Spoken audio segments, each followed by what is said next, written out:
ओम नमो भगवते वासुदेवाय। ओम नमो भगवते वासुदेवाय। नारायणं नमस्कृत्य नरं चैव नरोत्तमं देवीं सरस्वतीं व्यासं ततो जयमुदीरयेत्। नष्टप्रायेष्वभद्रेषु नित्यं भागवत सेवया भगवत्युत्तमश्लोके भक्तिर्भवति नैष्ठिकी। कृष्णाय वासुदेवाय देवकी नंदनाय च नन्दगोपकुमाराय गोविन्दाय नमो नमः। ओम अज्ञानतिमिरान्धस्य ज्ञानाञ्जनशलाकया चक्षुरुन्मिलितं येन तस्मै श्रीगुरवे नमः। श्रीचैतन्यमनोभीष्टं स्थापितं येन भूतले सोऽयं रूपः कदा मह्यं ददाति स्वपदान्तिकम्। वन्देऽहं श्रीगुरोः श्रीयुतपदकमलं श्रीगुरून् वैष्णवांश्च श्रीरूपं साग्रजातं सहगणा रघुनाथान्वितं तं सजीवं साद्वैतं सावधूतं परिजनसहितं कृष्ण चैतन्य देवं श्रीराधा कृष्ण पादान् सहगणा ललिता श्री विशाखान्वितांश्च। नमो ओं विष्णुपादाय कृष्ण पृष्ठाय भूतले श्रीमते भक्ति वेदांत स्वामिन्निति नामिने। नमस्ते सारस्वते देवे गौरवाणी प्रचारिणे निर्विशेष शून्यवादी पाश्चात्य देशतारिणे। नमो महावदान्याय कृष्ण प्रेम प्रदायते कृष्णाय कृष्ण चैतन्य नामने गौरत्विषे नमः। हे कृष्ण करुणा सिंधो दीनबंधो जगत्पते गोपेश गोपिका कांत राधा कांत नमोस्तुते। तप्त कांचन गौरांगी राधे वृंदावनेश्वरी वृषभानुसुते देवी प्रणमामि हरिप्रिये। वाञ्छाकल्पतरुभ्यश्च कृपा सिन्धुभ्य एव च पतितानां पावनेभ्यो वैष्णवेभ्यो नमो नमः। जय श्री कृष्ण चैतन्य प्रभु नित्यानंद श्री अद्वैत गदाधर श्रीवासादि गौर भक्त वृंद। हरे कृष्णा कृष्णा कृष्णा हरे हरे हरे राम राम राम हरे हरे। सर्वशास्त्राब्धि पीयूष सर्ववेदैक सत्फल सर्वसिद्धांत रत्नाढ्य सर्वलोक लोकैक दृक्प्रद सर्वभागवत प्राण श्रीमद्भागवत प्रभो कलिध्वान्तोदितादित्य श्रीकृष्ण परिवर्तित परमानंद पाठाय प्रेमवर्षाक्षराय ते सर्वदा सर्वसेव्याय श्रीकृष्णाय नमोऽस्तु मे। मदेक बंधो मत्संगिन् मद्गुरो मन्महाधन मन्निस्तारक मद्भाग्य मदानंद नमोस्तुते।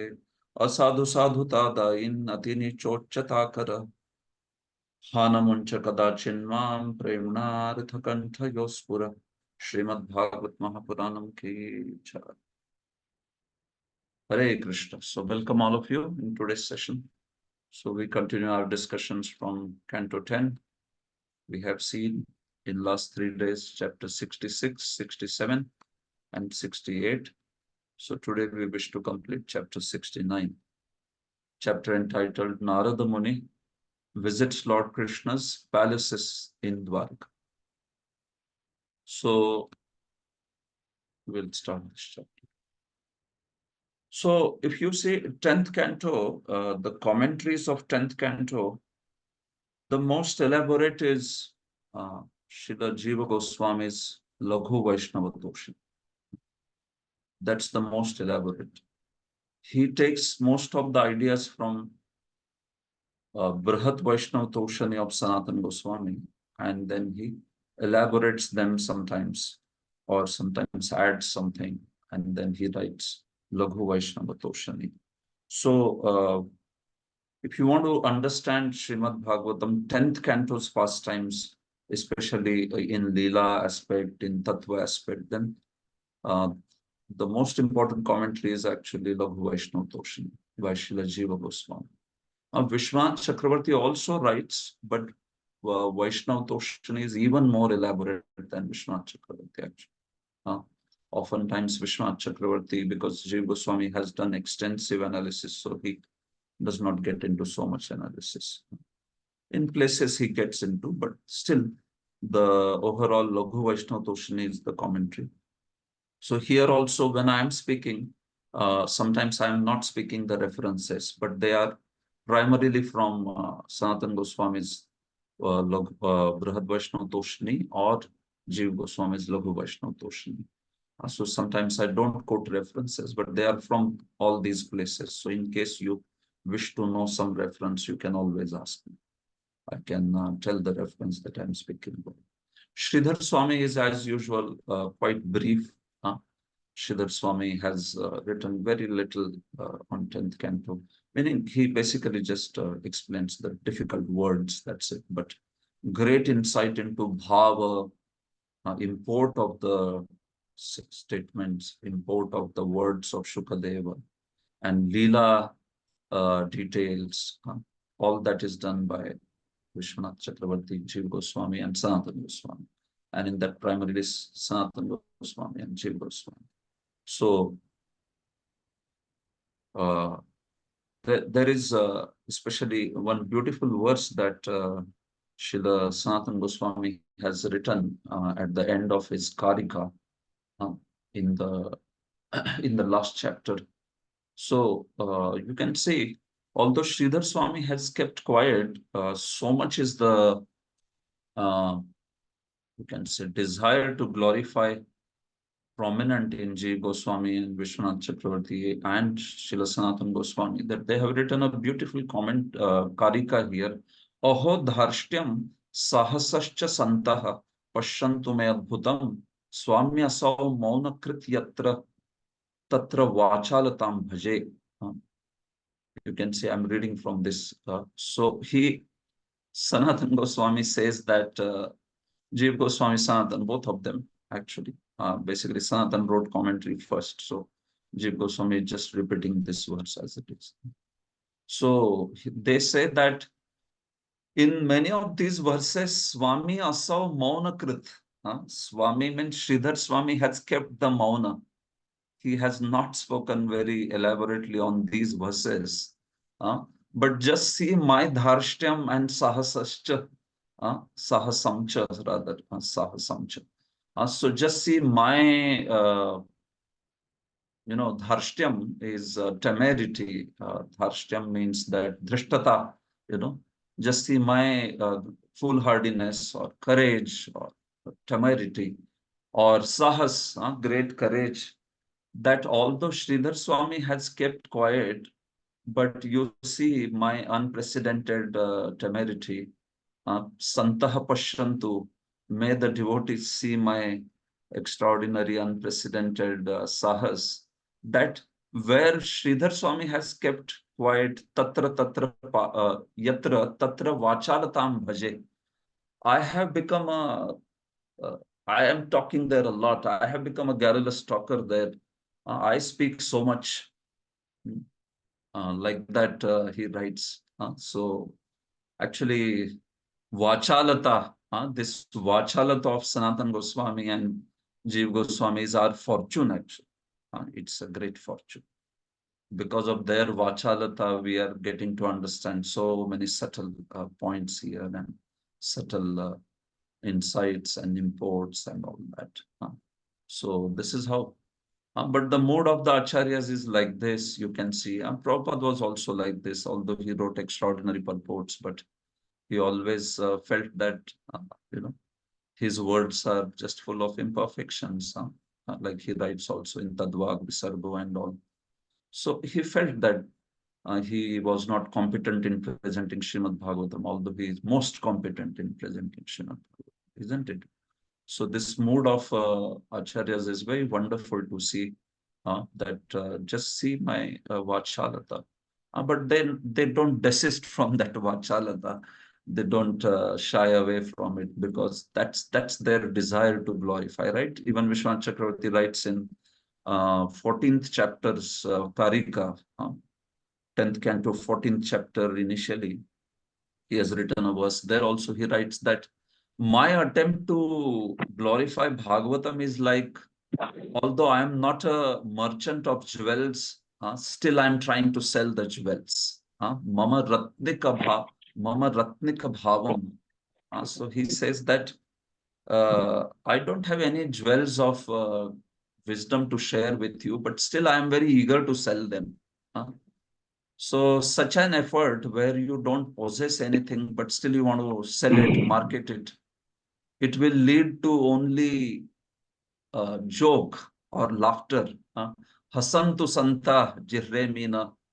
So he says that the santas will, the devotees will only laugh at me. That, oh, what is he trying to do? That he's trying to give these jewels of great meanings of Bhagavatam, but they are not jewels. They are, something less valuable than jewels or probably some sort of stones or like that. Like this, he feels. We know that they are best quality jewels, but he feels so. Hasantu Santo Jiremina. Uh, Swanta Swanta Vinodakrit. He says that because this is giving me a great satisfaction within my heart. So I am happy. So I don't worry about others. I am happy myself sharing these 2 cent worth of my meanings of Bhagavatam. So Swanta Vinodakrit, like that he writes. So very beautiful there also. So although these are like extraordinary meanings of acharyas that they have given, but you see their mood is very humble. They think that we are not qualified actually. Sridhar Swami is not speaking anything, but I am so vachal. I am such a garrulous speaker that I continue to speak so much like that. So I just wanted to begin with that beautiful mood that they have. Okay, so we begin this chapter.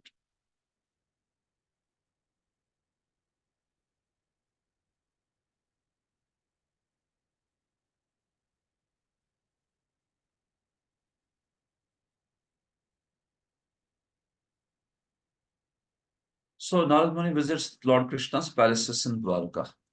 Text 1 to 6. Shri Shuka Uvacha Narakam Nihatam Shrutva Tathodvaham Cha Yoshitam Krishnakena Bahvinam Tadrik Didikshu Smanaradaha Chitram Batayetadekena Vapusha Yugapat Prathak गृहेषु द्वेष्टसाहस्रं स्त्रिय एक उदावहत् इत्युत्सुको द्वारवतीं देवर्षिर्द्रष्टुमागमत् पुष्पितो पवनाराम द्विजालीकुलनादिताम् उत्फुल्लेन्दिवराम्भोज कह्लार कुमुदोत्पलैः छुरितेषु सरहषु सुच्चैः पूजितां हंससारसैः प्रसादलक्षैर्नवभिर् जुष्टां स्फाटिकराजतैः महामारकतप्रख्यै स्वर्ण रत्नपरिच्छदैः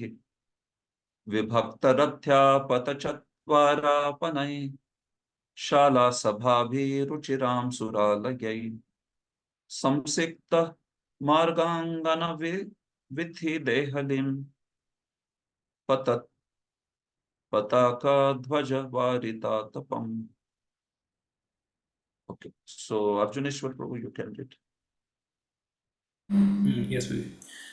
Sukadeva Goswami said, hearing that Lord Krishna had killed Narkasur and had alone married many brides, Narad Muni desired to see Lord in this situation. He thought, it is quite amazing that in a single body, Lord Krishna simultaneously married 16,000 women, each in a separate palace. Thus the sage of the demigods eagerly went to Dwarka.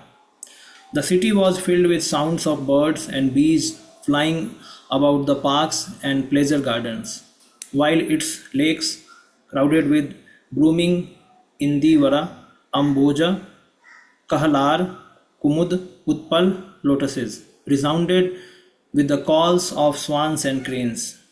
Dwarka boasted 900,000 royal palaces, all constructed with crystal and silver and splendorously decorated with huge emeralds. Inside these palaces, the furnishings were bedecked with gold and jewels. Traffic moved along a Traffic. traffic. Traffic. Traffic moved along a well laid out system of boulevards, roads, intersections, and marketplaces, and many assembly houses and temples of demigods graced the charming city. The roads, courtyards, commercial streets, and residential patios were all sprinkled with water and shaded from the sun's heat by banners waving from flag poles. Yes. Hare Krishna. Thank you. So, this pastime again is happening after Narkasura's killing Lord Krishna. He married all those 16,000 and 100 those princesses in Dwaraka.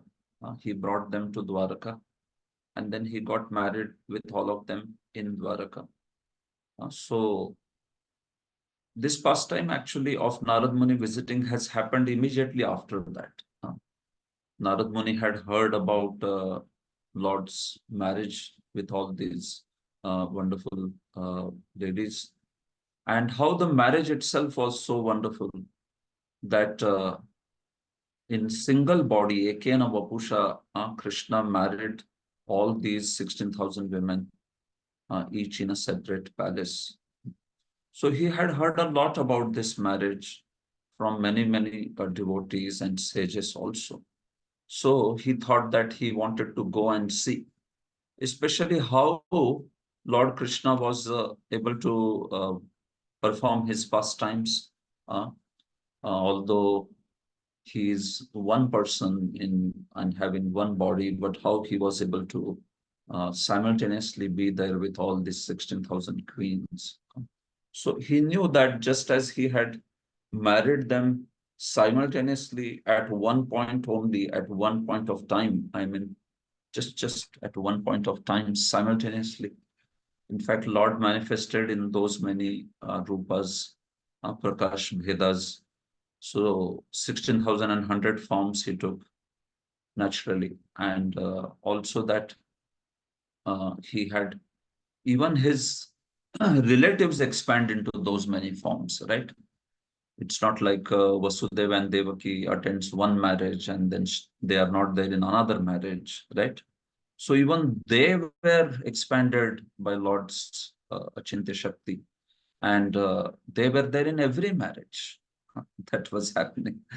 So that was like very special. So all these things Narad Muni had heard, and so Narad Muni became very eager to visit Lord because he had been hearing so much about it, that Krishna simultaneously he manifests his presence in all the 16,000 palaces. So he thought he will go and visit the Lord and witness this Yogamaya of the Lord on his own, this way. It was a wonderful marriage, and it was certainly most extraordinary, unprecedented opulence of Lord. That marriage itself, if the Purva Pakshi, here Srila Jiva Goswami has raised some objections, saying if someone were to say that it's called a Purva Pakshi in the language of the polemics, Shastra, it is called Purva Pakshi. So when an opponent argues something, it is called as Purva Paksha, and the person arguing is called as Purva Pakshi, while one's own side is known as Siddhanta Paksha or Uttara Paksha and Siddhanta Pakshi.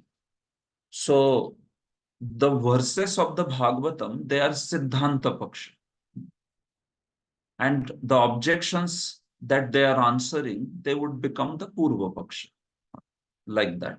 So these acharyas, when they write commentaries, even Prabhupada, right? Like Prabhupada writes in the purport, a question may be raised. So what is that? That is a Purva Pakshi.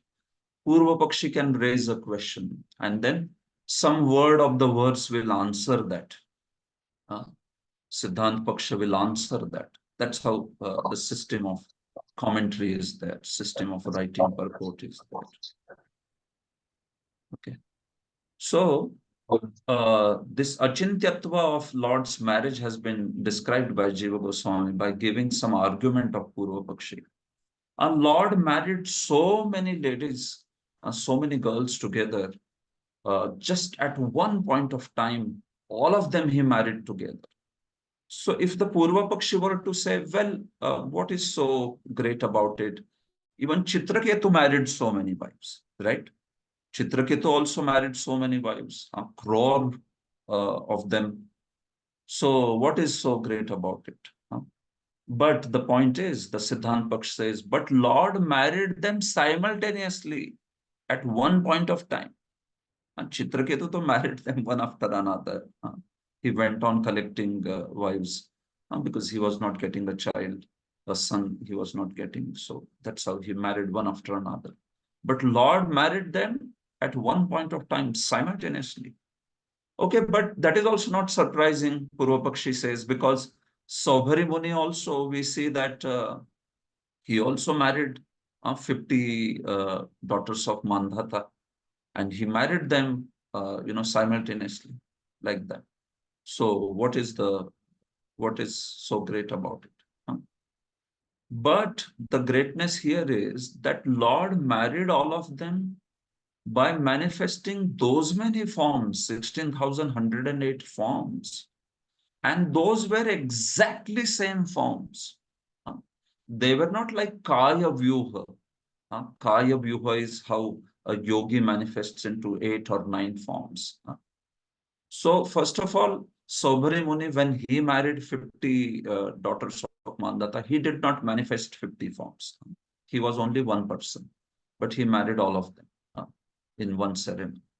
But second, even if he later, when he wanted to enjoy conjugal relations with them, so he manifested Kaya Vyuha, he manifested many, many forms, like 8 or 9 forms that a yogi can take.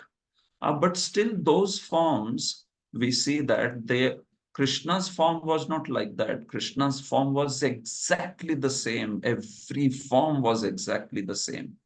And it was manifested in not just 8 or 9 forms, but 16,100 forms, 16,100, not 108, 100, because those were the girls uh, kidnapped by Narkasur. So that's how it is more extraordinary, or it is unprecedented. Even Saubhari's marriages cannot be compared or like that, because Lord is manifesting 16,100 forms.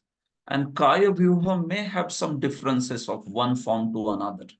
Like yogi manifests a Kaya Vyuha, 8 or 9 forms, sometimes 10 also, it is said. So whatever. But that form is not exactly the same way like it is. It is more or less same, but it is not exactly the same. But Lord's form is like, it was just one form. That's it. It was only Prakasha Bheda. One form manifested into so many different rupas, Prakasha Bhedas, this way. Purvapakshi, if he were to say, well, just like Saubhari, he could extend his arms and legs. So probably Lord also could extend his arms and legs to marry 16,100 and 16,100 wives, girls together.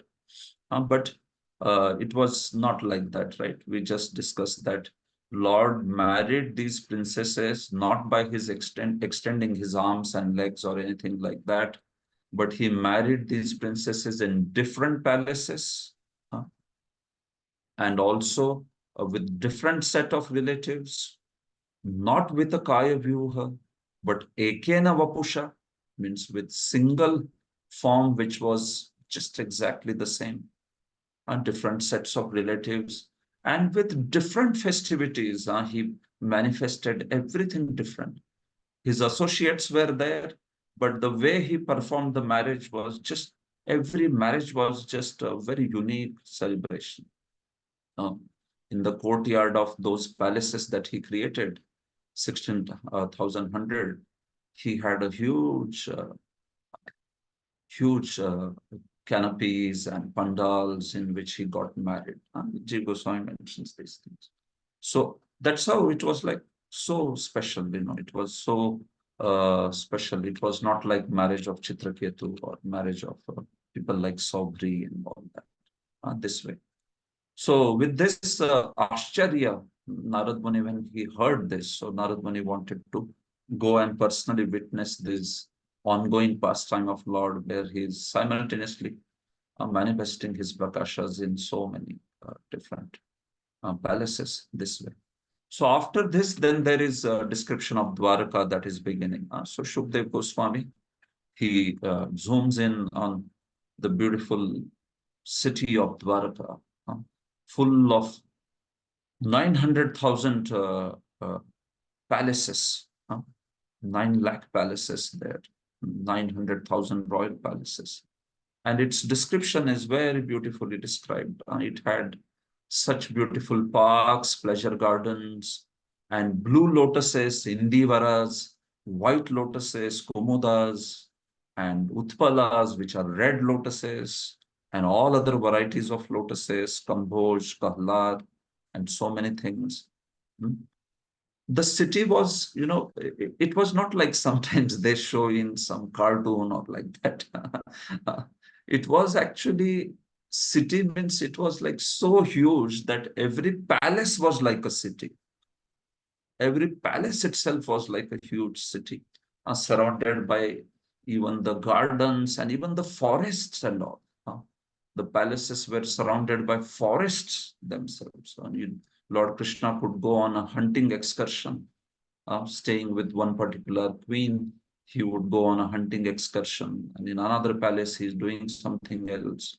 And he doesn't have to come out of his palace also for doing these things. So it was like that.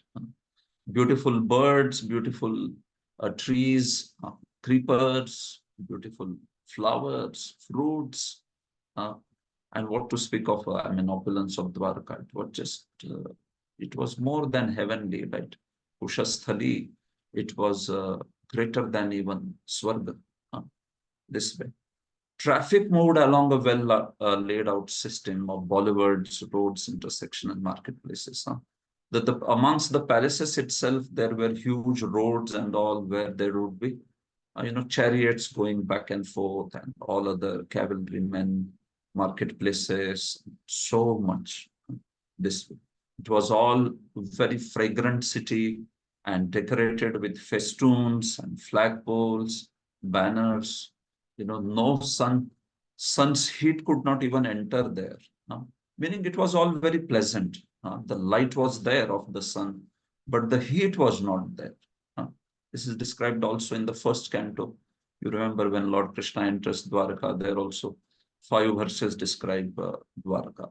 Very beautiful description there also of Dwaraka. So that's how Dwaraka was extraordinarily opulent. And Prabhupada is also describing here Dwaraka. So, what Arjuneshwar, you have a question? We just began. What question? Yogi, this about yogi, what you're saying. So when Yes. Krishna is manifesting with his associates, all Devaki, Mother Devaki, Vasudev, so like 16,000 sets. So when Krishna wants, then they can manifest in those. Huh? Means- When Krishna wants, then they can. Yes, Prabhu. When So all Krishna the wants, yeah, for his pastime's sake, Krishna can have even them manifest onto different forms. Later, even when he was staying in Dwaraka and all, that time he was not manifesting Vasudeva and Vasudeva and Devaki's so many prakashas and all. But as it was needed, he would manifest also. Like sometimes he would manifest Uddhava into multiple places also. In some places, he was discussing with Uddhava. In some place, he was playing with Uddhava, something like that. So he would, in general, Dwarkavasis would not see these multiple forms of Krishna. They would feel like he is only there with us. When they would see into another palace and all, they would not be able to see Krishna. They would only see that uniqueness for themselves. But then, if like Narad Muni wanted to see, so Lord manifested like that simultaneously, this whole thing. Otherwise, Dwarkavasi's experience usually would be like only they are there with Krishna, and this is a particular time that Krishna is manifesting. But to Narada, he manifested so many things simultaneously, so many. We'll see to it, like it's coming ahead now. But the point is, yeah, depending on Krishna's desire, Prabhu, he could do so. Yes. And there is another, I think, confusion which we have means heard that all the viewers from Kaya viewer of these yogis, they do the same activity. They don't do the other activity. They have to do the same activity. Is it correct? That is not really the idea. I also see that it is mentioned in some places, right? I think even Prabhupada mentions it. But Kaya Viva technically doesn't have to do the same activity. Otherwise, what's the point of taking 9 forms, right? Ah, Uh, yes. if it has to do the same activity. So no. So Kaya Vivas differ also in some details, and then they can do different activities also. It is possible. This is a general understanding that comes from many places, even in Mahabharata, and all this is talked about. So yeah, Prabhu, that's how it is. So that's why Krishna's marriage is said to be not like a Kaya Viva. It was exactly the same form. It was just a Prakash Bheda. And then that too engaged into all different activities that he was doing. So Yes, Prabhuji. sometimes they say Kaya Vyuha can also take up, and Jiva Goswami quotes that it can take up sometimes even 1,000 forms. 8 or 9 is a normal yogi, but somebody is a Yogeshwara, then he can take 1,000 forms also. It is mentioned. Okay. I didn't want to take the question, but take care. Radha Kunj Bihari Prabhu, please ask quickly, then we will proceed. Yes, true. Yeah, one of the questions was answered already. Kaya Vivaha Kardamuni. So 9 for yogis and countless for the Lord. Some limitations might be there. That was answered, and different activities not necessarily same even for yogis. But there's a limitation there, if that's the right understanding. And then I can go to the next question, which is basically 16,000 cities on an island. How big could that be? Of course, we can't imagine it. How can we understand this? Like, 16,000 cities on one island is physically impossible to visualize. So, is that Yeah, his that's it. Shakti Yeah, by which he made so it? yeah, that's what, like whenever we talk about Dwarka, we can understand it in that Achintya Shakti manner only. Here also Ah, in this chapter also again and again Jiva Goswami brings up that Achintyatva, no doubt. So Dwarka's dimensions are also spoken. Now within that dimensions, 900,000 palaces, and with all, their own gardens and forests and everything, it really appears to be so inconceivable, right? Uh, ah, so yes, yes. Prabhu, Lord's Dhamas have, they are compared, right? Rupa Goswami compares them to be like blooming flowers. They can bloom and expand, and they can then also contract, they can expand. So this all happens there. So what Dwarka we see today, we may not be able to conceive how it was at Lord Krishna's time. Hmm. Yes, Prabhu. Hare Hare. Hare Hare Krishna. Okay, thank you. So we proceed. तस्यामन्तपुरं श्रीमत् अर्चितं सर्वधिष्ण्यपैः हरेः स्वकौशलं यत्र त्वष्ट्राकार्त्स्नेन दर्शितं तत्र षोडशभिः सत्म सहस्रैः समलङ्कृतं विवेशैक विवेशैकतो ममं शौरेः पत्नीनां भवनं महत्. In the city of Dwarka was a beautiful private quarter worshipped by the planetary rulers.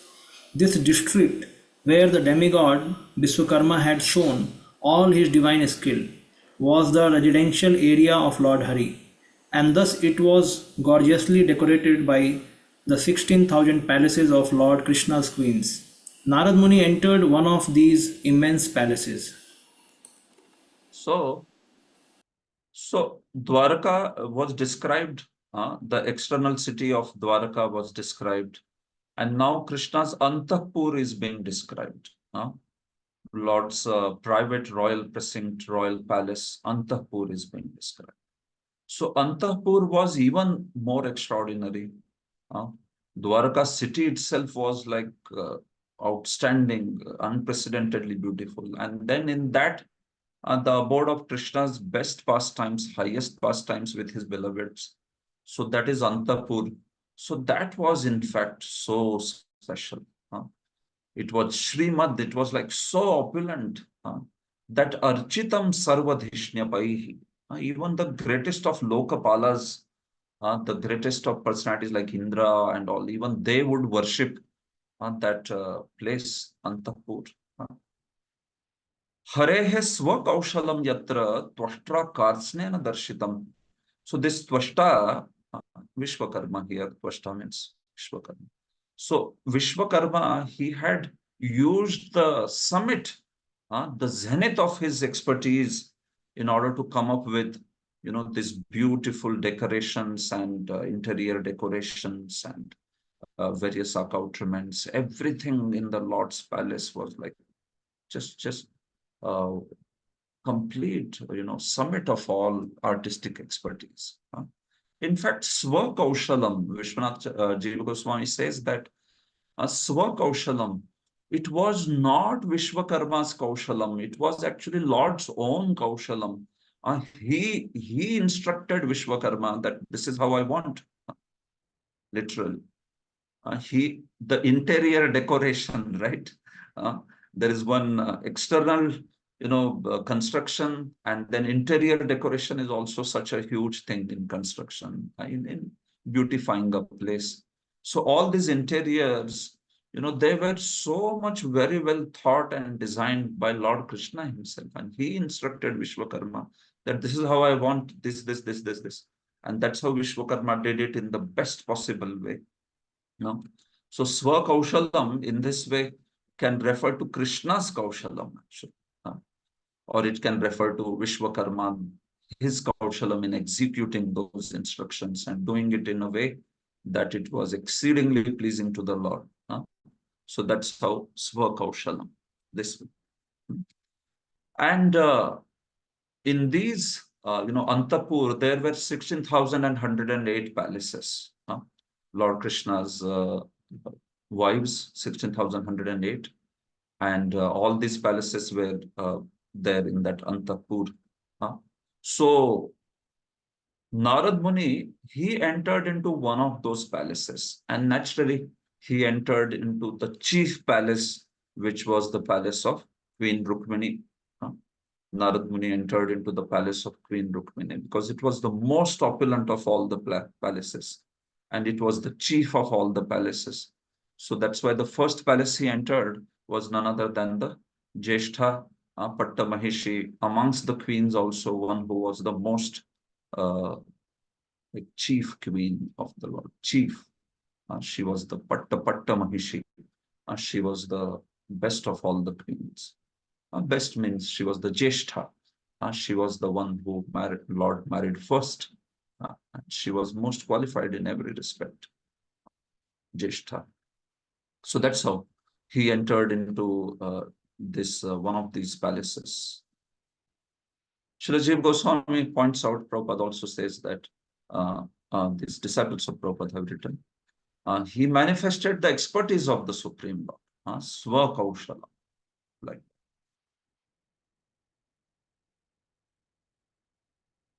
Vishtabdham Vidrumastambhair Vaidurya Falakottamaihi Indranilamaye Kudyair Jagatyacha Tvisha Vitanayar Nirmitais Tvashtra Muktadama Vilambibhi Dantairasana Paryankair Manyuttama Parishkritaihi Dasibhir Nishkakantibhi Suvasobhir Alankritam Pumbhi Sakanchuko Shnaisha Suvastra Manikundalaihi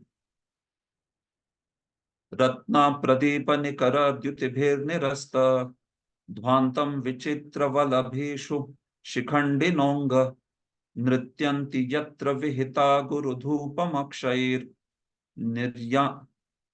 Niryantamiksh ghanabuddhaya unnadantaha. Yes, Prabhu, continue reading. Yes. Supporting the palace were coral pillars, decoratively inlaid with Vaidurya gems. Safaris bedecked the walls, and the floors glowed with perpetual brilliance. In that palace, Twasta had arranged canopies with hanging strands of pearls. There were also seats and beds fashioned of ivory and precious jewels. In attendance were many well dressed maid servants bearing lockets on their necks, and also armor clad guards with turbans, fine uniforms, and jeweled earrings. The glow of numerous jewel studded lamps dispelled all darkness in the palace. My dear king, on the ornate ridges of the roof danced loudly crying peacocks, who saw the fragrant agru incense escaping through the holes of the latticed windows and mistook it for a cloud. Yeah. So now the palace of Rukmini's Rukmini Devi is described. So this palace was like itself again astounding beauty. It had Vaidurya gems and then sapphires. They were engraved within the walls. So the walls did not need any kind of lighting because there were sapphires, blue sapphires and all, which were lighting up. Uh, Also, there were very beautiful canopies with hanging strands of pearls. And then there was a lot of seats and beds fashioned of Hastidanta ivory and precious jewels. In fact, even the associates, the maid servants were most beautiful personalities. Uh, In fact, later they are described as so many of them had resemblance in their appearance like Rukmini. Rukmini, the supermost goddess of fortune. So similarly, these maid servants were also like in terms of beauty, in terms of their age, in terms of their appearance, they resembled Rukmini like that.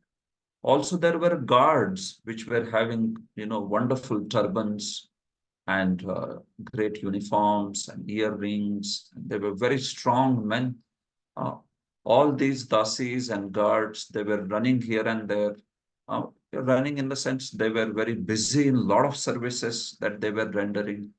It was a hustle bustle, so much of activity going on there. There were a lot of lamps. These were there. Although the gems were there, but these lamps added wonderful shades of the light and wonderful spectrums of the light. Also, these lamps are mentioned here, Ratna Pradeepa. So, Jiva Goswami mentions that this means that Narad Muni entered the palaces in the night. It shows that he entered in the night.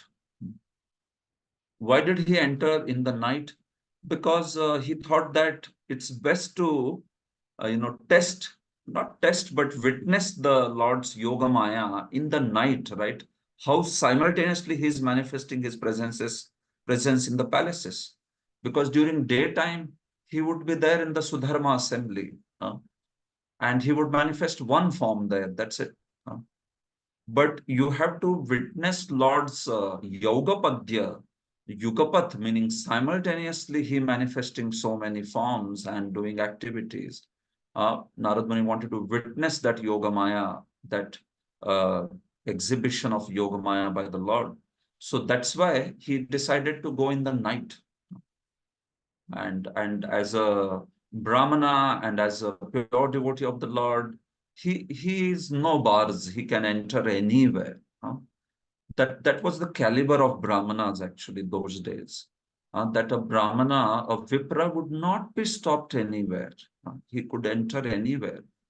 They would be so assured of his purity and genuineness and the sincerity of his purpose that if he's entering there, then he must have got something genuine actually. So Narad Muni was a Vipra, and what to speak of just Vipra? A Vipra Jati Matratve. Jiva Goswami says even if somebody was of Vipra Jati, there was no bar, no stoppage for him to enter. What to speak of Narada, who is like, Viprottama, most exalted of all the greatest of devotees.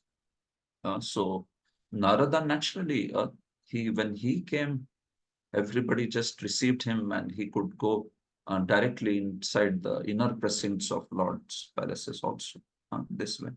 So he wanted to check how Lord was present in all the places simultaneously, and that was best way it could be checked in the night only. These Ratna Pratipa jeweled lamps, they were not only inside the house, but they were also outside the house. They were on the outside walls also. So that is why the peacocks that were there, when they would see the aguru fragrance coming out to the latticed windows, jharokas of that palace, so they would feel like those are clouds, and they would start making their keka sound that they make. So they would start dancing and crying out because they thought that the clouds have appeared, but that was actually aguru fragrance continuously coming from Lord's palaces. Even in the night, it was visible because everywhere were these jeweled lamps. That's how we see. So, in this way, he entered there. Text 13.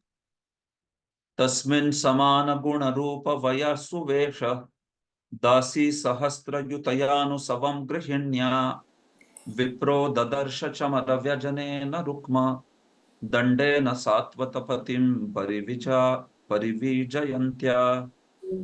In that palace, the learned Brahmana saw the Lord of all of the Sattvatas, Sri Krishna, together with his wife, who fanned him with a gold handled yak tail fan. She personally served him in this way, even though she was constantly attended by 1,000 maid servants, equal to her in personal character, beauty, youth, and fine dress. Yeah.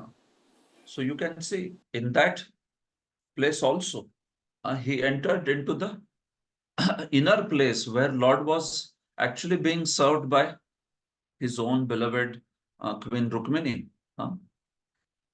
So she is described as Grihinya, Grihini. She was the Grihini of the Lord. She was the chief queen of the Lord. And how was she? She is described as Samana Guna Rupa Vaya Suvesha Dasi Sahastra Yutaya. Uh, she was surrounded by, or she was assisted by, so many hundreds of dasis who were having similarity or resemblance with her qualities, with her beautiful form, with her youthfulness, and with her dress and decorations, ornaments. So those dasis were also having resemblance with Rukmini, and she was assisted by such so many of thousands of dasis, and in that way she was serving the Lord. Uh, she was serving, in fact, the Lord. So it's not that all those dasis were there at that point. The qualifier is saying that basically she was always assisted. There were so many assistants to her, thousands of assistants. But here she was with, few of her very intimate associates, and then obviously Lord was there, who was sitting on her bed, Mother Queen Rukmini's bed, and then she was herself, sorry, fanning the Lord. Chamara Vyajanena Rukma Dandena. That chamara that she was fanning the Lord with, it had golden handle. And she herself was fanning the Lord. Parivi Jayantya. So this was amazing. Although she had thousands of maid servants, she was doing this seva herself. So that's the nature of Shri, right? That's the nature of Rukmani and all other queens of the Lord. that they themselves are very eager to serve the Lord, although they have hundreds of maid servants. Rukmini did not delegate the fanning to anyone. Sometimes we are very eager to delegate things, right? So we delegate that much that some service remains to us also. Otherwise, we delegate everything, and then if we are only getting spaced out, then that delegation is defeating the purpose. So here we see that Lakshmi ji is also doing herself service. Lakshmi meaning Rukmini Devi. She is so eager to serve the Lord, and that's why she is fanning with this beautiful chamara. Okay.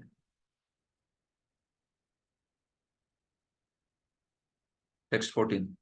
Tam sanniriksha bhagavan sahasotthita shri पर्यंकतः सकल धर्म भृतां वरिष्ठः आनम्य पादयुगलं शिरसा किरीट जुष्टेन सांजलिरविविशद आसने स्वे.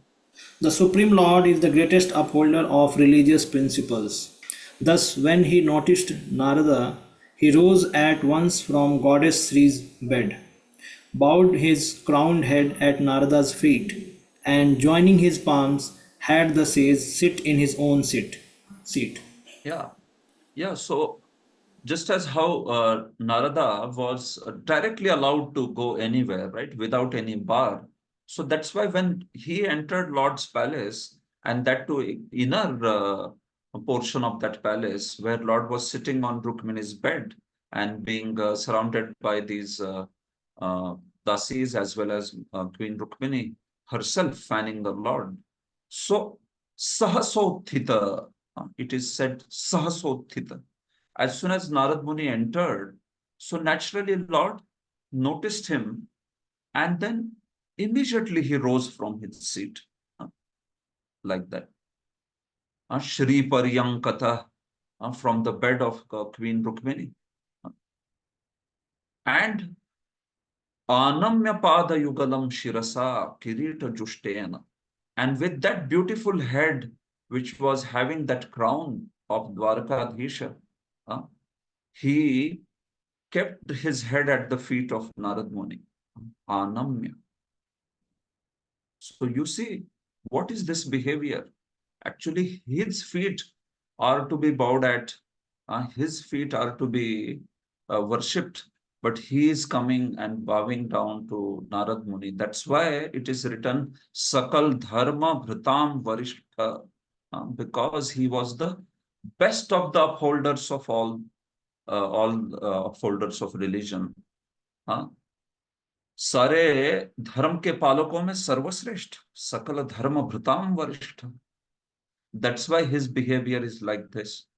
He did not feel like, oh, why this Narad Muni has entered when I am relaxing wonderfully with my consort. Not like that. Or how could he suddenly enter? No, he was so delighted to see Narad Muni entering into his wonderful pastime that way. So then he bowed down at Narad Muni's lotus feet and Sanjalir Avivishad Asanesve. And in fact, with folded hands, he took Narad Muni with folded hands and he made him sit on his own asana. He made him sit on his own asana. So that was the kind of love and respect that he gave to Narad Muni. So this is the point of this verse. What is Sadharma? Sadharma Pravartana Tadrisha Lila Rasa Vishtaha. Jiva Goswami says, Sadharma Pravartana Tadrisha Lila Rasa Vishta. Lord was showing what is the righteous behavior for a king, for a kshatriya, that when an exalted sage, that to a pure devotee like Narad Muni comes, how do you respect him? So he is showing that particular behavior. So that's why he took Narad Muni and made him sit in his own seat. Tasya vanijja charano tadapa swamurdhna bibhraj jagat guru tamopi satam patirhi ब्रह्मण्यदेव इति यद्गुणनाम युक्तम् तस्यैव यच्छरणशौचमशेषतीर्थम्. The Lord bathed Narada's feet and then put the water on his own head. Although Lord Krishna is the supreme spiritual authority of the universe and the master of his devotees, it was proper for him to behave in this way. For his name is Brahmanya Deva, the Lord who favors the Brahmanas. Thus, Sri Krishna honored the sage Narada by bathing his feet. Even though the water that bathes the Lord's own feet becomes the Ganges, the ultimate holy stream.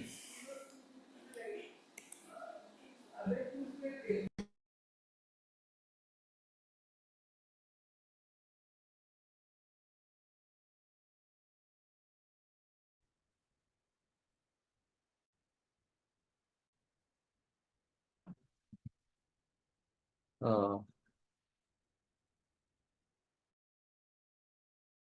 some internet connection.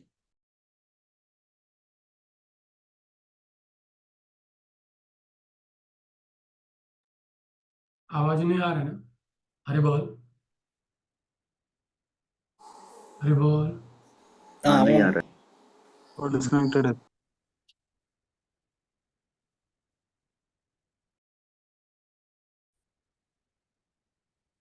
Just a minute.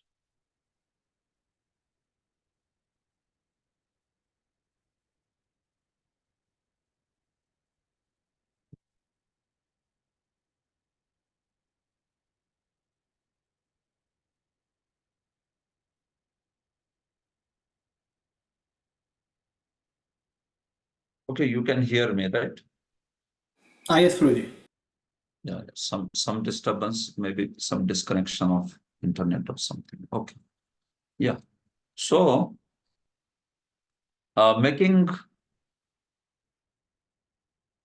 Narad Muni, sit on his own asana, then tasya charano avanijya, washing his lotus feet with scented water, with very special waters. Tadapah swamurdhna bibhrat, and that water, tadapah swamurdhna bibhrat, he, sprinkled on his head and on the head of his, his associates there. Although Jagat Guru Tamopi Satam Patirhi, although he is Jagat Guru Tama, personalities like Narad Muni are Jagat Guru, but actually Lord is worshipable, Lord's feet are worshipable by even these personalities. So he is Jagat Guru Tama, the best of universal spiritual masters. Satam Pati, and he is the master of devotees like Narad Muni and all others. But still he behaved in such a way. Why? Because Brahmanya Deva, he is showing his nature of supremely loving to Brahmanas and Vaishnavas, that he himself actually worships Brahmanas and Vaishnavas like that. So, Jiva Goswami gives a very nice meaning of Brahmanya Dev in one of the last chapters that we studied, where he says, this is in the context where, Sudakshina did not accept Lord as Brahmanya, right? Because he thought that, well, he does not worship Brahmanas, rather he takes worship of Brahmanas. So how is he Brahmanya? Like that. So there, Srila Jiva Goswami says that basically we see that Lord Krishna, he sends Brahmanas or Vaishnavas so that the other personalities, the jivas and all, they can be assisted. All the other jivatmas, they can be assisted through Brahmanas or through Vaishnavas. Okay, I'm getting some disturbance actually here. Just a minute. There is some problem with text that I'm seeing.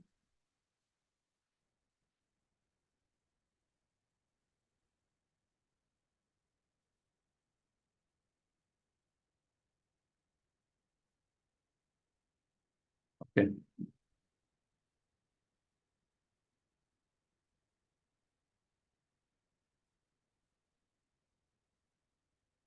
Okay, fine. ब्रह्मण्यदेव इति यद् गुणनाम युक्तं तस्यैव यत् चरण शौचम अशेष Theertham. So that's why Lord was worshipping him because he is Brahmanya. He is actually the one who is very loving to Brahmanas and Vaishnavas. Iti gunanama yuktam, right? This is his quality, and that's why he was showing that appropriate behavior of this quality. Although yat charana shaucham ashesha tirtham, although Lord's the water that has washed Lord's lotus feet, charana shaucham, that is ashesha tirtham. That is actually complete tirtha, Mother Ganges or Lord's Charnamrit, Shaligram's Charnamrit. That is ashesha tirtham. That is considered to be the highest complete tirtha. But then he is taking the water that has washed Narada's lotus feet and he is putting it on his head.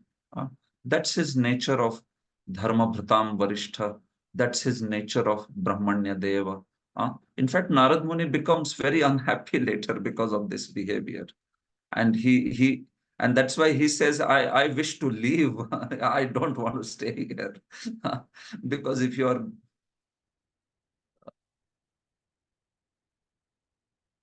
you are going to do such things, he says, better I go and preach your glories rather than taking worship from you. It is very nice later mentioned. Two reasons. After seeing this pastimes, Narad undergoes some distress also. And there are two reasons for that. They are mentioned. That's there towards the end. We will see that. So that's how. Okay. So that's how it is mentioned here. Since Lord Krishna's own lotus feet are the source of most holy Ganges, the Lord did not have to purify himself by bathing Narad Muni's feet. But as Srila Prabhupada explains, Lord Krishna in Dwarka enjoyed the pastimes of a perfect human being. So that's why when he washed the feet of sage Narada and took the water on his head, Narada did not object, knowing well that the Lord did so to teach everyone how to respect saintly persons. Sampujya Deva Rishivaryam Rishi Purano Narayano Narasakho Vidhinoditena Vanyabhibhashya Mitayamritamirtayatam Praha Prabho Bhagavate Karavamahe Kim. After fully worshipping the great sage of the demigods according to the Vedic injunctions, Lord Krishna, who is himself the original sage, Narayan, the friend of Nara, conversed with Narada, and the Lord's measured speech was as sweet as nectar. Finally, the Lord asked Narada, "What may we do for you, our Lord and Master?" Yeah. So in this way, worshipping Devarshivarya. So Narad Muni is said to be Devarshivarya, and Lord is said to be Rishi. So it may appear like, okay, Lord is Rishi, but Narad Muni is Devarshivarya. No, but this Rishi is what? This Rishi means Purano Rishi.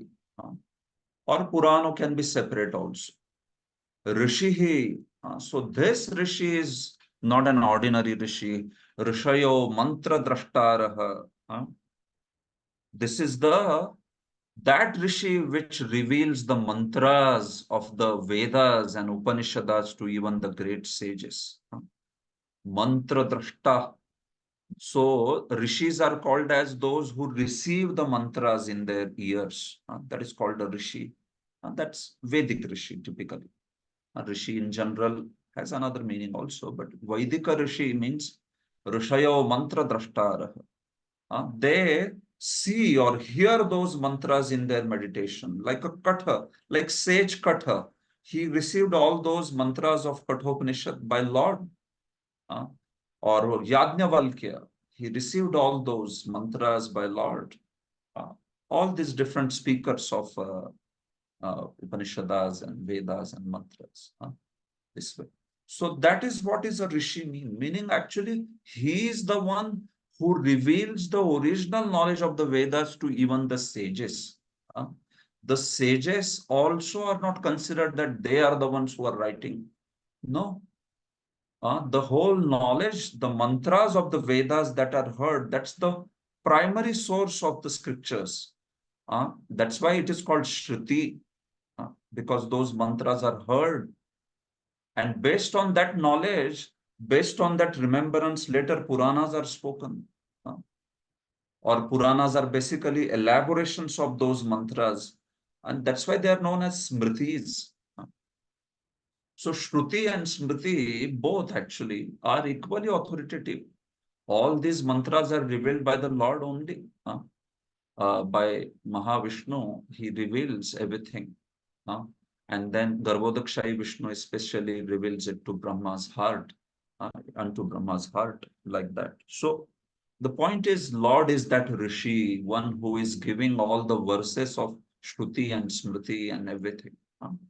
So he is most exalted, greater than even Deva Shivarya, because he is that original Rishi. Or this verse can also mean that he is Narayana Rishi and Naranarayan. So within Krishna, Narayan Rishi is also there. Within Arjuna, Nara is also there, right? When Krishna Arjuna appeared, within Krishna there was Narayana Rishi also, and within Arjuna there was Nara Rishi also. Like that. They are sources of Naranarayan. So this is how we see that that Rishi means Narayana Rishi. And that's why they have come here. Lord is basically just as sage Narayan Rishi's purpose is to propagate dharma, propagate the glory of path of transcendence. So similarly, he is propagating here dharma by doing this worship of the Vaishnavas. He is showing what is the ideal dharma, what is the highest dharma, paro dharma. He is showing. So that's why that Narasakho or Narayano Rishi, those words have been used, because Naranarayan are known for establishing the path of transcendence. So he is showing that vidhinoditena. So in this way, Lord, he worshipped Narad Muni by the Shastrokta Vidhi, and Vanyabhibhashya mitaya mritamishtayatam. And then he spoke with a Vani, with words that are said to be mitaya and amritamishhtaya. Lord's Vani is said to be here mita. It's a very measured words. See, you don't talk too much in front of an exalted person. You know, being a talkative person or garrulous talker in front of an exalted person is a sign of vacho vegam. We don't talk like that. The speech should be very measured when you are in front of especially an exalted person. If we are talking to juniors or like that, then that speech can be very very elaborate, and it can be also very you can say it's like more vachal also. It's okay. It is not mita. But when you talk to exalted person, like here he is in front of Narad Muni, and he's showing that example that Vani is mita. It's a very measured Vani. Sometimes you see this, right? People just want to ask a question after the class, and that question is a class in itself. That question becomes a class, because he wants to probably show so much of knowledge that I have, so he is only speaking. Or maybe just person is just having some vacho vegam, he just wants to talk. Or it may be that one is not very expert in speech, so one is not able to express his thoughts in a very concise way, right? Mitam cha saram cha vacho hi vagmita iti. So that vagmita, and that calculated speech, that measured speech is a sign of eloquence. Essential truth spoken concisely is known as true eloquence. And you will be amazed, Jiva Goswami writes, mitaya, he translates it as, he says that, in that he says, that Vani which is based on Shastra. So that Vani is Mitha. If you speak on the basis of Shastra, then your Vani will become very pragalbha, it will become very precise, and it will become very calculated, and it will become also very gambhira, deep. If we disregard Shastra and want to become just a talkative speaker, then that's where the Vani loses all the potency. And it's like so much of words, but hardly any wisdom in that. So you see, that's actually the a postmodern world where people just want to talk so much. They want to talk. Everybody wants to talk. They don't want to so much in-depth study or hear nicely, understand things, and then speak. No, everybody wants to speak immediately as if he's a learned person or like that. So the point is that Krishna's glory should be broadcasted, certainly, no doubt about it. But the point of keeping that Vani chaste on the basis of Shastra, that's the point. That's the point that I'm trying to raise here. And even Krishna is showing that nature of Mita Vani in front of Narad Muni. And also Amrishta Mishtaya, that Vani of Lord, the words of the Lord were so sweet like nectar, Amrit Mishtaya. So Jiva Goswami has connected these two words, Mitaya and Amrit Mishtaya, to Satyam Priya Hitam Chayat, the Vangmaya Tapa, where we speak that which is based on Shastra. So that is Satyam, it is Priya, it is also very pleasing, and it is also Hitam, it is in terms of welfare. So that's how he spoke to Narad Muni also. Prah Prabho Bhagavate Karavamahe Kim. Oh Master, what can we do for you? Please tell us what service we can render. It's basically he's asking, how can I serve you? What can I do for you, my Lord? So this is how he's so much wonderfully worshipping Narad Muni. Okay, so now after this Narad Muni speaks and further things. So I think at this point of time we can pause. It's 12:15 and then we continue. So are there any questions on what we discussed today? Just Prabhuji, till now. yeah, one question is there. Yeah. Prabhuji, here we sometimes means in our Vaishnava tradition, like we don't allow anyone to touch the feet in our Vaishnava tradition. But we see that here Narada, it means just wanted to understand that how Narada is feeling in his heart. Okay, Lord is as a human being is teaching, but even though we see in today's time also like great Vaishnava, they don't allow to touch their feet to other Vaishnavas also. So how to understand this? So especially about Narad Muni and his reciprocation with the Lord, we understand there is understanding of proper rasa also. So on one level, he understands that he is trying this, he's doing this to show what is dharma to all others.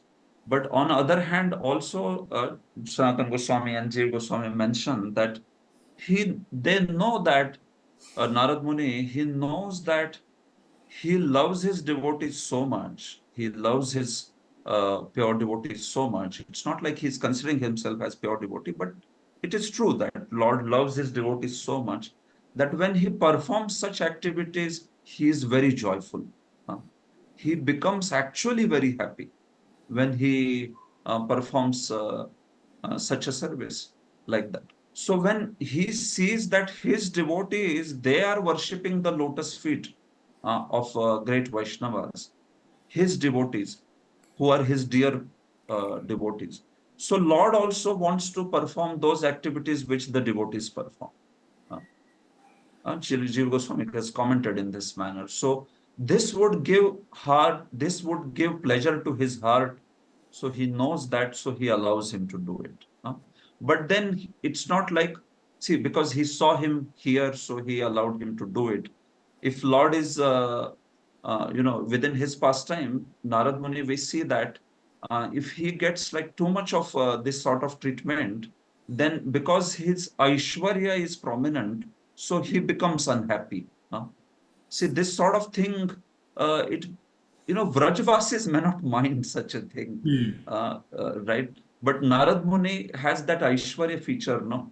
So he understands, he allows it, he understands, and then again Aishwarya comes in, and then that's why he becomes dissatisfied also. That why, Lord, why are you doing it? Please don't do this. If you are going to do this, then I don't want to witness this first time. I will better go away. Like that. So this is how, Prabhu. It's a combination of his understanding that he is trying to establish dharma, but he knows also that Lord is very happy to worship his devotee. And then finally, but still his Aishwarya cannot allow him to be always on that level. So it is dynamic like that. Prabhuji, how to understand traditionally? Means they in many homes they used to wash the feet of sadhus. So Vaishnava they Yeah. don't allow. So how to understand this thing? No, actually, Vaishnavas also allow, it is like, Vaishnavas allowed to touch their feet and all. It is, see, Prabhupada taught us, especially that Prabhupada taught us that as devotees, we usually don't allow people to touch because the mood of Kali Yuga is also different, Prabhu, right? Where people want to touch the feet of sadhu. Why? Because they think that this way sadhu can take all my sins. So it's not a very right mood. But otherwise, touching the feet is quite a common culture in Vedic life. It even the elders allow, even the spiritual master allows, even the gurujanas allow, the teachers allow. That is quite a common. But the attitude of today's people and the attitude of the teacher himself may change if he allows to people to touch the feet. So that's why Prabhupada sort of safeguarded, saying that, okay, we don't take that kind of impression, all right? Even today, people are so much having trouble, spiritual master getting some worship. So what to speak of people keeping their head on the feet and all that. So all these factors are also there. But actually, touching the feet of elders or guru is a very recommended thing. It is not undesirable at all that way. So it's quite a common thing. It's dharma that way. So there is transfer of karma and all those aspects that are talked about so much, but they are not highlighted so much actually even in smritis and all that. They are not highlighted so much. But we follow Prabhupada, how he taught us. We want to conduct in that way. So that's why we keep it up. Chaitanya Mahaprabhu did not allow to touch his feet many times. So sometimes the people quote like that. He did not allow. So therefore, He kept his feet also on heads of so many devotees, right? Uh, yes. he kept the on Rup and Sanatan, he kept his lotus feet himself. To Kavi Karnapur, he gave the toe of his feet to suck on. So I mean, he may not allow some people, and obviously he never allowed women even to come nearby also. That is agreed. But it is not like, it is a common thing. Nityananda placed his feet. They are Supreme Lord, of course. And as I finally said, the attitude of touching feet or allowing the feet to be touched can work probably in unfavorable way in today's times. So Prabhupada forbade devotees from doing such things. Rohit, there are some questions online devotees. Just I want to add with this. Okay. What happens to the maids who come along with the princess during marriage? Who takes care of them and who marries them? Okay. So princesses which come in the as a dowry or paribadha along with the girl bride. So those princesses actually, see, there are different vidhanas in that. Sometimes they come and they come as dasis of the princess, so they can marry another person and they continue to serve as dasis, probably like, that person also will be serving the king and all like that. But actually, sometimes those dasis, they are considered to be like, they are there for king only. They can serve the king. In fact, there are vidhanas where they can even bear children from the king. They are considered to be like uh, his consorts only. When they come, they are also said to be like sort of It's not exactly a marriage, but then it's property of the king. They are property of the king. And then the king takes care of them. Naturally, they are taken care. So sometimes there are many examples where the dasis bear children of the king, and that is considered to be okay. That is, even Dhritarashtra had a son like us, I think a son like that, uh, from a Vaishya woman. Uh, and many kings, in fact, are like that. Even Sharmishtha became Dasi of Devayani, right? And but then still she could bear the child from Yayati. So they are considered property of the king, Prabhu. So, but then if they wish to marry separately, and that kind of examples are also there. So I don't remember any particular guideline from Smriti or like that, but these both the things are seen usually. But they were very well protected, not like they were just some. It was not like harem of these Muslim emperors, which was so horrible, right? It was just that these women were hardly taken good care also in those harems of uh, many Muslim emperors and all. Huh? So kings are supposed to have this. That is also considered paribarha. That is also considered dowry actually. So in dowry, there is mention of 200 girls, 300 girls as dasis for the queen. So they go and they spend their entire life with the queen, like that. So that's all. Prabhuji, another question is Nar Narayan, when do they appear and do their pastimes? We have heard that they are presiding in Kali Yuga and they are doing means in Badrika Ashram. So what they are doing there? Means, See, Narayan Rishi come and they preach the path of Vairagya, path of Jnana. Now, when do they appear exactly? Their appearance is mentioned in the fourth canto, right? They, I don't remember when they appeared exactly. Of course, they appear before Krishna and Balram, no doubt. No? They appear before Dwapar Yuga.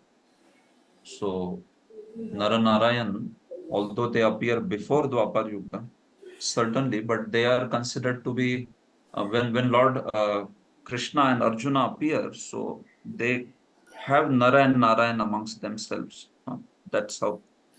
Because Nar Narayan appear before Krishna and Arjun, so people think that Krishna is Narayana's avatar and Arjuna is Nara's avatar. But Jiva Goswami refutes that idea in fourth canto and says that no, it's the other way around. In fact, Krishna is source of Narayana and Arjuna is source of Nara. He says that Nara Rishi is Arjuna is actually Nara is Amsha of Arjuna actually.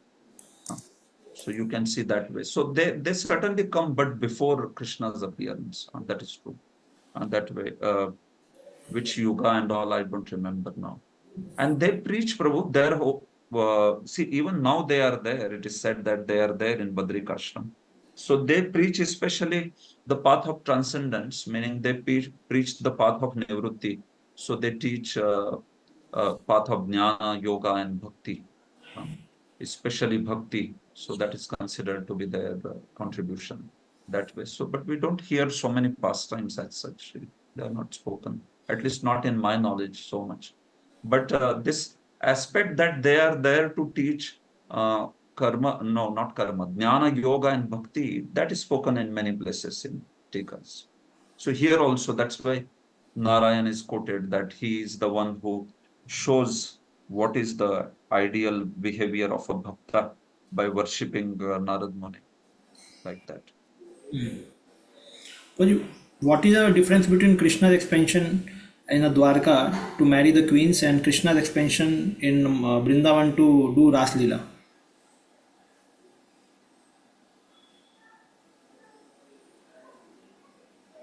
Okay, both are same.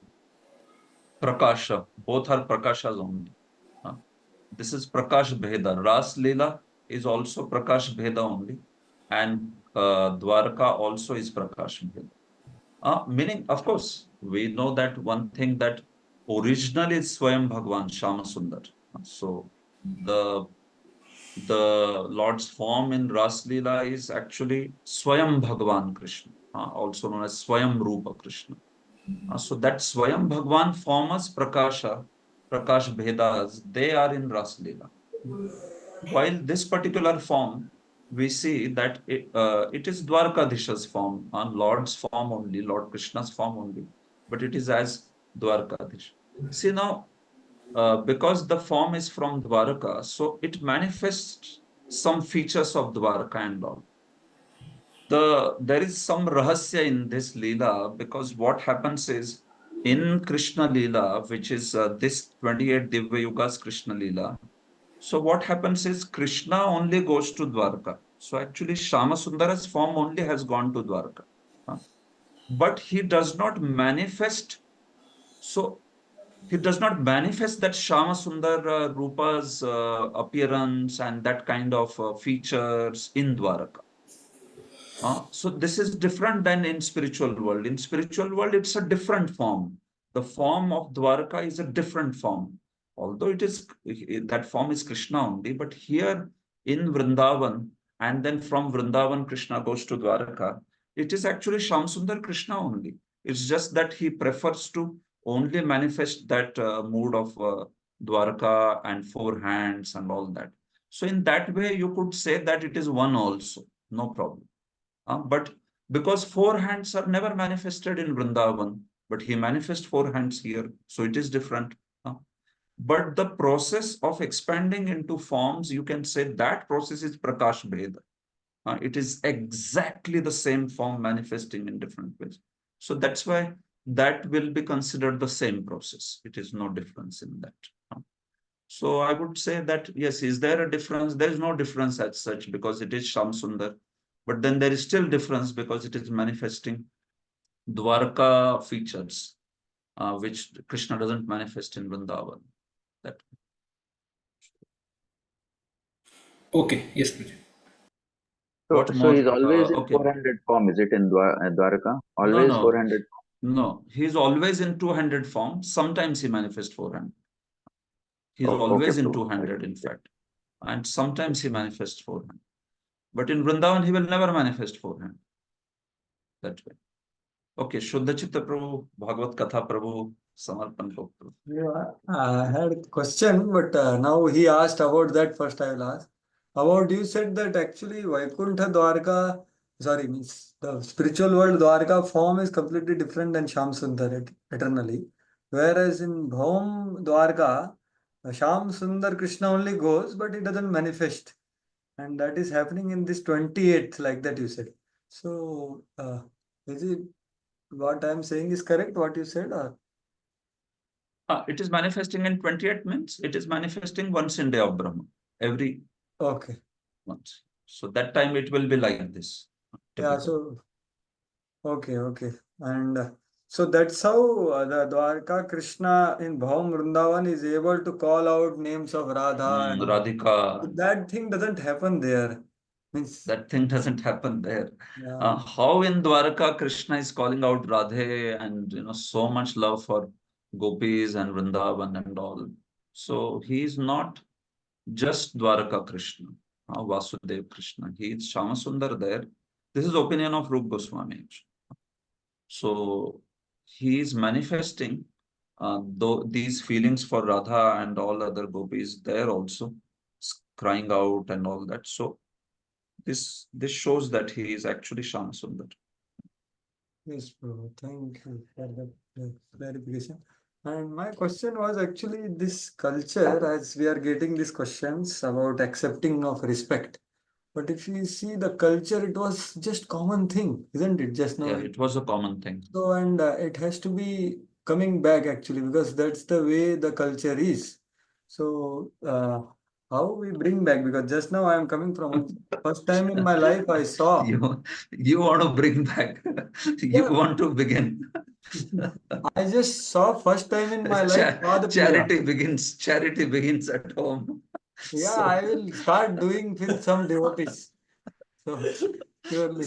And the point I'm making is, yes. first time I saw in my life this Pada Puja of Param Puja Chandramauli Maharaj. I never saw till now, Mm. unfortunately. But that witnessing is a completely different experience altogether. Yeah. It's like Yeah. Hare Krishna, can I add?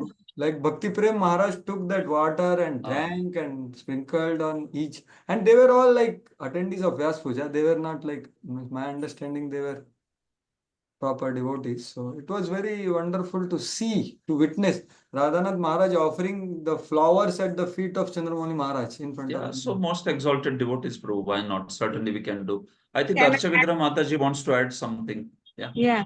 Prabhuji, when Guru Maharaj very first time came to my place, that time Janma Mataji and all other Matajis were there, and I was very new to Vaishnava culture. And my Prabhuji and myself, means we Abhishek Guru Maharaj's lotus feet, and I touched Guru Maharaj's feet, but all the devotees, they did not reject, they did not say anything. And then later on, I came to know that I was the fortunate soul to touch the feet of the spiritual master.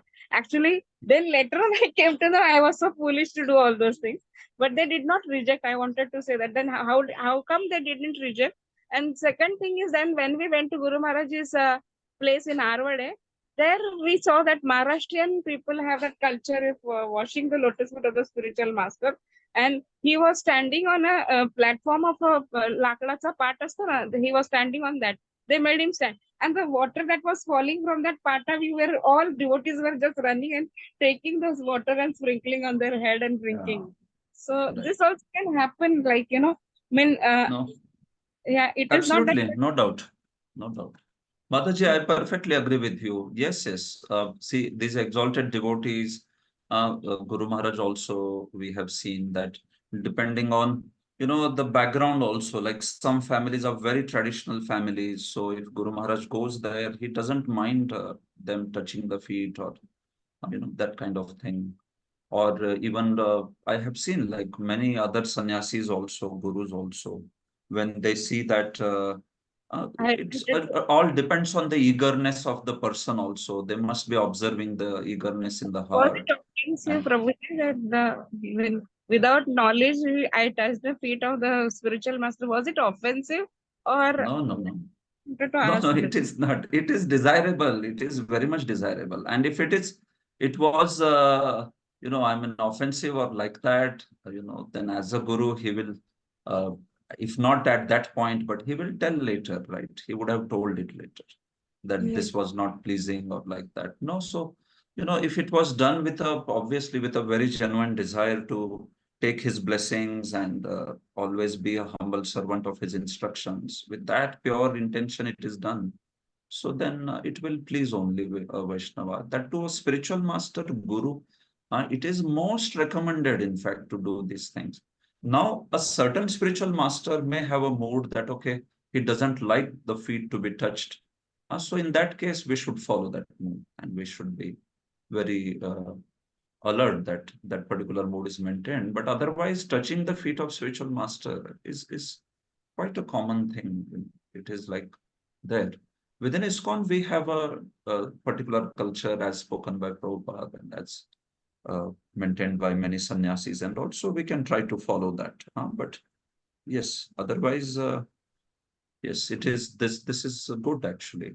Even in other places in Vrindavan and all, I have seen most exalted devotees also they will allow that the feet to be touched and all. It's quite a common thing that way. So it's okay. Thank you, sir. So yeah, we I think in ISKCON we follow Prabhupada's instructions and Guru's moods and all that. So that's the safest way. Sometimes the whole thing of touching feet can turn into a very frivolous affair also, right? People sometimes can become very frivolous with that and all that. So that is also one thing there. But with great exalted spiritual masters, why not? Especially on special days also, like Vyas Puja and all. Very much.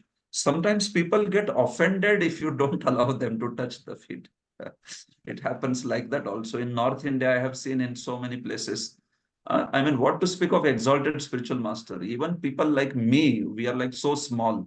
If we go to some house and they get offended that why we are not allowing to touch them. So then we have to really explain to them why we are not allowing. So that's such a thing in our culture. It is there. So All right. Thank you for all the inputs. Okay, In two quick Dindi, questions and we pause. in Dindi, everyone touches everyone's feet. That's another observation. Yeah. So, what? No comments on that. Bhagavad Katha, bro. Yeah. Hare Krishna. Thank you, Ru, for a wonderful class. I have two questions. One is regarding that Dwaraka and Vrindavan Krishna. In Brihad Bhavatamrita, when Gopkumar comes to Dwarka, that time when Krishna sees Gopkumar, he remembers Vrindavan, and then he starts crying tears of remembering Vrindavan, like past times or this thing. So, what I heard, Ms. Hariprasad was saying, like sometimes Dwarka also, there, the spiritual Dwarka also, the spiritual world, Krishna sometimes experiences, want to experience the mode of Vrindavan. So it means, although he is different person, you want to experience the mode of Vrindavan like that, or you said both are different in the spiritual world, Vrindavan and Dwarka. Yeah, in spiritual world, these things are, I mean, I can check. Krishna Sandarbha Jiva Goswami is mentioning what I spoke was on the basis of Krishna Sandarbha. So was on the, if there is something specific like, okay, sometimes even in spiritual world, you can see such a emotion. See, because Brihad Bhagavatamrita, certain things have to be understood also in a certain way. Okay, that's another topic actually. Let it be. We'll not get into that. But yeah, bro, I spoke on the authority of Shilaji Goswami. Maybe I can take a look at this. I can check and in spiritual world, usually there is no so much of mixing there. And Dwaraka is Dwaraka and Vrindavan is Vrindavan. Now this going, coming, moods, this, that happens in Bhauma. Actually. Vrindavanam parityaja padam ekam na gacchati. So that's that spiritual world. He never ever leaves Vrindavan. He stays there. But yeah, whether that Dwarka Krishna can experience some emotion, my understanding was based on Jiva Goswami that they are kept like that. Of course, you can accept achintyata in spiritual world also. But yeah, if based on Brihad Bhagavatamrita is this incident, if that kind of conclusion is to be taken or not, probably I will check and let you. Yes. And one more thing, this Nardamuni, when he went to Vrindavan, like he said, he went at night time. Lamps were there. But what I remember reading was one of the commentaries, Lord showed different activities of different daytime to Nardamuni to show So like opulent. yeah. So I was talking about entering Rukmani's palace was in the night. Okay. Yeah, later you will see that it is coming only ahead. Okay. He manifested different times in different palaces, like that. So Narad Muni went with the understanding that probably I will check all the palaces within the same night. But then Lord bewildered him so much that, okay, you came in night, now I will show you day. I will show you, noon also. I will show you so many things now, you see. He showed 60 ghatikas. 60 ghatikas is 24 hours. Vishwan Chakravarti says, Narad Muni was shown the activities that are done by the Lord in 24 hours. Although he went from one palace to another with speed of the mind. From one palace to another, he was moving with speed of the mind, but he got to see activities in 24 hours, what all. So you see, you imagine all Lord's complete set of activities. So at one place, there is morning, there is afternoon, then there is Sayam, there is Ratri, everything. Yes. So Rukmani's palace was the night. Yeah. Yes, thank you. Okay. Sri Chaitanya Chandra Prabhu. Okay, I thought yeah. Hare Sri Krishna. Chaitanya Chandra Prabhu is raising hand from long time. I just missed it. Sorry. Yeah. This regarding this only, Narad Muni visiting Dwarka and the different time manifestations in each palace. So also we hear that in the morning time when Krishna used to go to his Sudharma assembly, all the forms 16,108 they would combine, and then the one Krishna, then he would go. So now if there are different time zones in each palace, then how in the morning they come together at one time? That's what. That's how that's where you will have to accept the Achintyata. What you have said is from Harivamsha. Yes, Harivamsha does say that Lord would come out of all the palaces and then he would combine into one form and join Sudharma. So now if it was night and then day in one place, so Jiva Goswami's opinion is that within that palace itself, they had experience of a day and night and all that within the palace. So the palace was one unit in which they experienced the Kala and all in one particular way. But then when he went out of that palace, so then Lord Krishna, he manifested one form, and in that one form, all these other personalities, the Dwarkavasis and all, they could witness. So in Antapura, he manifested all the different times. But when he was with, I mean, it's still inconceivable because even Uddhava is there in Antapur sometimes, right? So even if we think that Ugrasena and all of them, they were witnessing only one form of Krishna.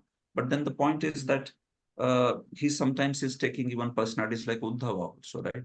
So if Uddhava is in multiple places, then how does that work? Yeah, somewhere This is it will be actually there. Yeah. this is shown only to Nardmuni, bro. This Huh? only Nardmuni, but this was shown only to Nardmuni specifically. This different times, or in general it was like Yeah, that. no, I mean, he showed Narad Muni all those things, but it was like that. It was like that, but one person seeing it that way.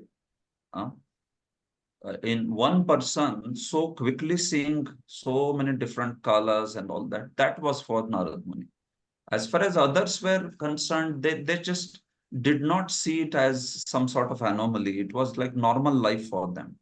If they saw night, night was over, day was there, day was over, like that. So they didn't get any confusion. So it shows that it was a consistent experience for them. But for Narad Muni, the whole thing was shown and complete variety was shown like that. So that's all. Okay, so we pause here and we will meet after 15 minutes. Yeah, 1 o'clock. Okay, Hare Krishna. Shrimad Bhagavat Mahapuran की जय, श्रील प्रभुपाद की जय।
Hare Krishna. Hare Krishna, Hare Krishna, Krishna Krishna, Hare Hare, Hare Rama, Rama Rama, Hare Hare. Okay, so we move ahead.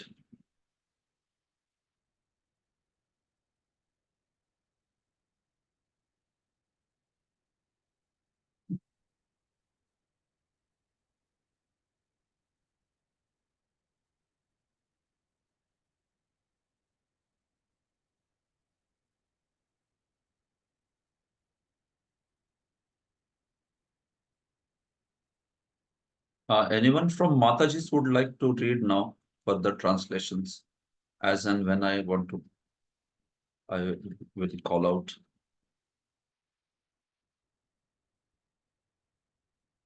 Anyone from Mataji's?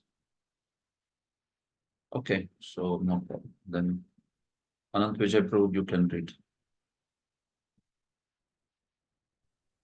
Shri Narada Uvacha Naivadbhutam Tvai Vibho Kilalokanathe Maitri Janeshu Sakaleshu Damakhalanam Nishreyasaya hi Jagat Sthiti Rakshanabhyam Svairavata Urugaya Vidama Sushko. See, Narada said, okay, Anand Vijay Pupadu. He Narada said, O Almighty Lord, it is no surprise that you, the ruler of all worlds, show friendship for all people and yet subdue the envious. As we well know, you descend by your sweet will in order to bestow the highest good on this universe by maintaining and protecting it. Thus, your glories are widely sung. Thank you. So, being received by Lord Krishna in this way, so Sri Narad Muni, then hearing Krishna's sweet words and taking this reception, Narad Muni spoke now. Sri Narada Uvacha Naivadbhutam, Naivadbhutam. Actually, this is not very surprising. Your behavior, what you are doing, the kind of reception that you are giving to me is not surprising. It is not very wonderful. Why is that? Because Maitri Janeshu Sakaleshu Dama Khalanam. Although you are Akhila Lokanatha, although you are Vibhu, this sort of behavior where you are worshipping me and showing so much respect to me is not surprising. So Akhila Lokanatha, that has been then explained by Acharyas, where they mention that Lord is Akhila Lokanatha, which means that he is actually master of all the jivas in this world. So although you are master of all the jivas in the world, I am one insignificant jiva and you are worshipping my feet. But this is not surprising. Why do you do so? Because your nature is Sakaleshu Janeshu Maitri. Your nature is that you are actually a kind friend of everyone. You are a friend of everyone. So you are very friendly in your dealings. And then what to speak of those who are devotees? They are amongst all those people, they are your most dear, beloved people, right? So that's why then you want to behave with devotees like that. This is how Vishwan Chakravarti says, in this world, if a master serves a servant, it is not good for the servant. He says, it can become very dangerous. If master serves the servant, it is not considered auspicious in this world. Right? But in your case, Vishwan Chakravarti is saying that Narad Muni is saying, but your nature is such that you bestow auspiciousness to your servants, accepting service from them and also rendering service unto them. This is your nature. That's how you are. And that is your Maitri Sakaleshu Janeshu. Sakal Janas also includes devotees, right? So you are so wonderful that there are some people who render service unto you, and you bestow auspiciousness on them. There are people whom you render service and you bestow auspiciousness on them also. You are like that. And similarly, you bestow auspiciousness on those who are, khalas also. Damah khalanam. Those who are wicked people, evil people, them also, by controlling them, by punishing them, by chastising them, you bestow auspiciousness on them also. Actually, this is your nature. You are just actually in all these relationships, you are just doing mangalam, just doing kalyan of all the jivas. That is your nature. So that's why you are worshipping me here. And I see that this is how you see it. To your devotees, you always have the nature of serving your devotees, respecting your devotees. So this is the point over here that Narada is speaking. And in fact, Nishreyasaya, this next word. So Nishreyasaya. So what you do is you bestow Nishreyas on your devotees also, and on those demons who are killed by you also. To the devotees, you offer the Nishreyas of bhakti, and to the asuras, khalas, you offer especially those who are killed by the Lord, to them you offer the Nishreyas of mukti. So devotees, you offer bhakti, and to others you offer mukti. So it can mean the demons, or it can also mean those who are path of Gyan, those who are on the path of Jnana or Yoga, such people also. So Nishreyasaya. So that's how you bestow Nishreyas on everyone. Like that. And this is why, because of this, your nature, Urugaya, we constantly sing your glories. We constantly sing your glories. You have appeared in this world for Jagat Sthiti Rakshanabhyam Swaihi Avatatar. Avatar, sorry, Swairava. Swaira Avatar. Okay. Swaira Avatar. Okay, take. So actually, for the protection of this world, Jagat Sthiti and Rakshan, maintenance and protection of this world, you are, by your own will, you are actually descended. You have descended yourself. And that's why we see that in this world, you protect the world, you maintain the world, and you bestow Nishrayas unto the people by chastising the demons, by worshipping your devotees yourself. So this is your wonderful qualities. So that's why I don't find it surprising why you are acting in this manner. You are the one who actually are bestowing all auspiciousness in whatever way you act in this world. So Urugaya, Vidama Sushtu. So that's why I know this well. We know this very well. This your nature of yours, and that's why you are acting in this fashion. So in the purport, Akhila Lokanatha point is highlighted because in context of Akhila Lokanatha, this verse is quoted. So this is a verse you must be all knowing. This is quite a popular verse from Padma Puran. This explains the meaning of Omkar. Akarena uchate Vishnuhu, Shri Rukarena uchate or Kathyate, Makarastu Tayodasa, Panchavimsha Prakirtitaha. Akara in Omkar Pranava shows Vishnu. Ukara shows Mother Shri. There is a similar verse by Raghav Pandit which says Akarena Uchate Krishna. Ukarena tu Shri Radha, like that. Radha Krishna, for them also there is a verse like that. Makarastu Tayor Dasaha. This is from Padma Puran direct. And the Makar shows the servants of Tayoho, the servants of Lakshmi and Narayana, Vishnu. Panchavimsha Prakirtitaha, which is the 25th Tattva.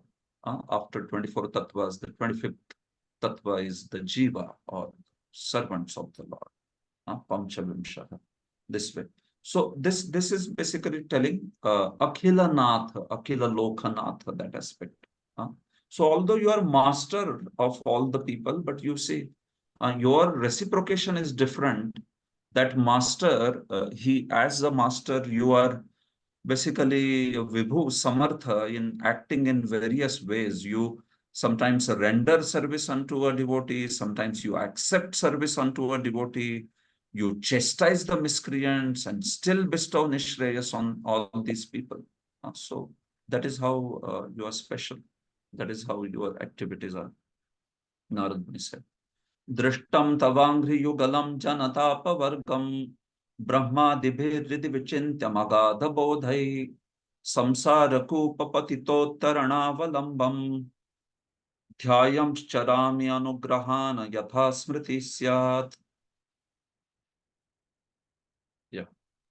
Now I have seen your feet, which grant liberation to your devotees, which even Lord Brahma and other great personalities of unfathomable intelligence can only meditate upon within their hearts, and which those who have fallen into the well of material existence resort to the deliverance. Please favor me so that I may constantly think of you as a travel about. Please grant me the power to remember you. Yeah. So, in this way, now Narad Muni answers what Lord had asked him. What had Lord asked him? You remember here, Kim Karavama. Kim Karavama He Krishna is asking to Narad Muni. So, how can I serve you? What can we do for you? Like that. How are you here and what do you want? What can we do for you? That's the sense in that question. So Narad Muni is saying, my Lord, I came to only see your lotus feet. And that's it. I got to see your lotus feet. And if you're asking, okay, what can I do for you? Please give me remembrance. Yatha smriti syat. Please give me your remembrance. That's what I want. I don't want anything. So very nice verse, Drishtam tavangri yugalam. Why did you come here? Well, I came here to see your lotus feet. And that lotus feet is seen by me now. So I'm happy. I'm not asking you for any money or something else. No. Janatapavargam. That lotus feet is what? Janatapavargam. It bestows apavarga on the people, on the Janata. It can give mukti, it can give bhakti, it can give all sorts of liberations this way. Brahma dibir hridhi vichintam agadha bodhai. And even the agadha bodha, the most learned people, extraordinarily learned and intelligent people like Brahma, they also hold these lotus feet, constantly meditate, visheshena chintyam. They are constantly meditating upon these lotus feet. So I got to see them today. This has fulfilled my heart. And these lotus feet are what? Samsara kupa patito dharanavalambam. They are actually avalamba. They are like a rope for the sake of drawing one out of the samsara kupa. Patito dharana. Patito tarana. Sorry, uttarana. If somebody wants to come out of the well of the samsara, this is like avalamba, this is like rope or ashraya, like that. So it is such a beautiful glorification of Lord's lotus feet, right? Lord's lotus feet are like that rope.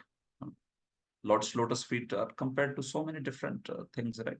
They are compared to a boat, which can cross over which can help one cross over the ocean of samsara. Lord's lotus feet are considered like lotus feet. Everything about Lord, in fact, but yeah, feet all the more, and they are considered to be like lotus.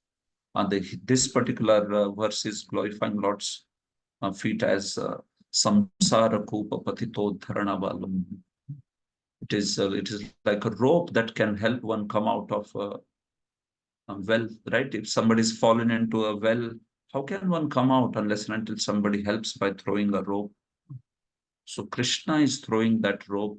He is giving this whole process of chanting Shavanam, Kirtanam, Vishnu Smaranam. This is the rope that way. And taking this rope, one can come out of this. So Rajju Kupa Nyaya, Kupa Rajju Nyaya, right? Sanatana Goswami says, this is our philosophy actually. We are not for Marjara Nyaya, or we are not for Markata Nyaya of Sri Vaishnavas. I mean, I don't want to point out that, but yeah, basically Marjara Nyaya is philosophy of cat and kitten, right? Kitten is carried by the cat. So, you know, the kitten doesn't have to do anything. Cat carries the kitten. That's it. And Markata Nyaya is where the baby monkey is holding on to the belly or back of a mother monkey. And that's how it's baby monkey's responsibility to hold on to the mother monkey. She will not worry about it. So that is Markata Nyaya. So Sri Vaishnavas, Tenkalai and Varkalai schools have this idea of Markat Nyaya and Marjara Nyaya, that one school says that we don't have to do anything, Krishna will deliver us. Another partition says that, well, we have to take all the effort. Krishna is Apavarga Data, but we have to take all the efforts. So it's all upon us this way. Of course, they also talk about grace and all, but the examples are like, you know, by our acharyas, the examples seem to be not conveying the whole ideology. So that's why Vaishnavas, Gaudiya Vaishnavas accept Kupa Rajju Nyaya, the well and rope. Krishna should throw the rope inside the well, and we should hold on to the rope also. And then Krishna should pull the rope also. So there is effort of the devotee and there is mercy of the Lord. Both are needed. You know, it's not that only Lord will deliver us and we don't have to do anything. Or it's not that we have to do everything and Lord, he is not bothered. No, it's both, right? Krishna also, he should give his grace and we should also put the effort. If we don't put effort, why would we attract Krishna's mercy? It is not probable that we will attract. Krishna can do anything, but it is not very probable that he will be attracted to save us. But at the same time, if Krishna's grace is not there, then what will our efforts do? So that Sarparaju, no, not Sarparaju, Kuparaju Nyaya is shown by this Samsara Kupa Patitottarana Valamba. Dhyayamscharami anugrahana yatha smriti syat. And please, you said no, Kim Karavamahe. What should I do for me? Yeah, you know, please do this anugraha. That Dhyayanscharami, always holding your two lotus feet in my heart, I can wander everywhere. So give me the benediction that I can wander everywhere. He's asking. Holding your lotus feet, I can wander everywhere. Give this benediction. Like that. Yatha smriti syat. By which I can constantly remember. Basically, he's asking a benediction for Kirtanam of the Lord. You can see. He can go everywhere and he can remember Lord's lotus feet. But then if you remember, be in one place, no, why you are wandering everywhere? No. Yatha smriti syat. I want to remember these lotus feet by glorifying them to all. Dhyayascharami anugrahan yatha smriti syat. This way. Jiva Goswami has explained in that manner. So, smriti of the Lord, that remembrance, and wherever I go, let that remembrance will be there. And he wants to go. Why he wants to go is because he wants to share this glory of the Lord. This idea, this feeling he will say in the end also again, that he wishes to propagate these glories too. So that's Narad Muni. We know that he is the crest jewel of all the preachers of Krishna consciousness, right? So you can see such a beautiful benediction he is asking. Dhyanscharami anugrahana yatha smriti syat. So this is how. So having asked that benediction, he bade farewell to Lord in that palace. Now he moves to the next palace. Tatonyada vishadgeham Krishna patnya sanaradaha Yogeshwara Yogeshwareshwarasyanga Yogamaya Vivitsaya. Narada then entered the palace of another of Lord's wives, my dear king.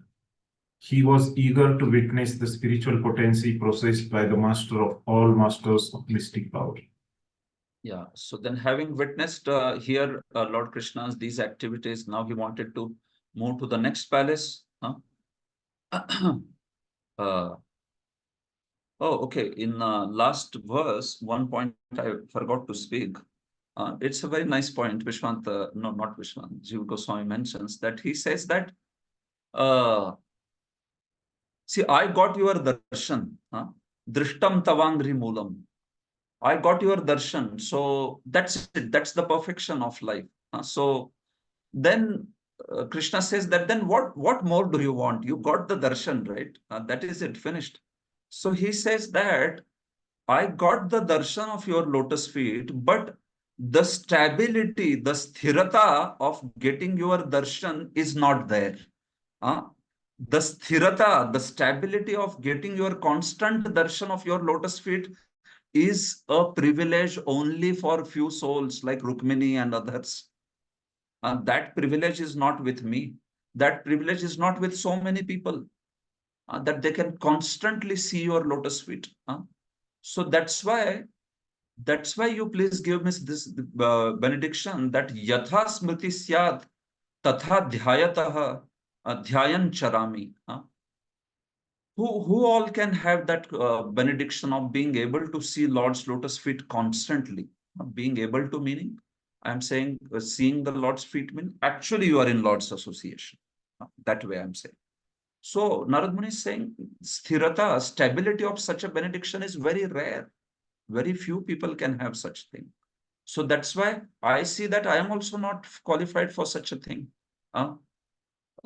So you may give me benediction that wherever I have to go, I can remember and carry those lotus feet, because I cannot have this fortune of to be able to always see your lotus feet like that. So this also shows the glory of those who are Lord's own personal associates with whom Lord is doing constant Leela. They are exceptionally, certainly qualified. That is how Narad Muni is glorifying.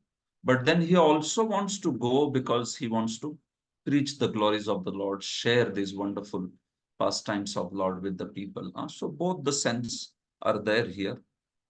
So that's what I wanted to. In no way he's thinking or he's speaking like, okay, I am the preacher, so I go. And all others, those who are here, they are, okay, I don't know. They are there with you, whatever. But me, I want to, charami, I just want to travel. No, he is saying this stability of seeing your darshan constantly, this thirata, that is the privilege of most exalted few. That is not my privilege. And that's why I don't have that fortune. So let me go, but wherever I go, yatha smriti syat, let me be able to remember the lotus feet. This way.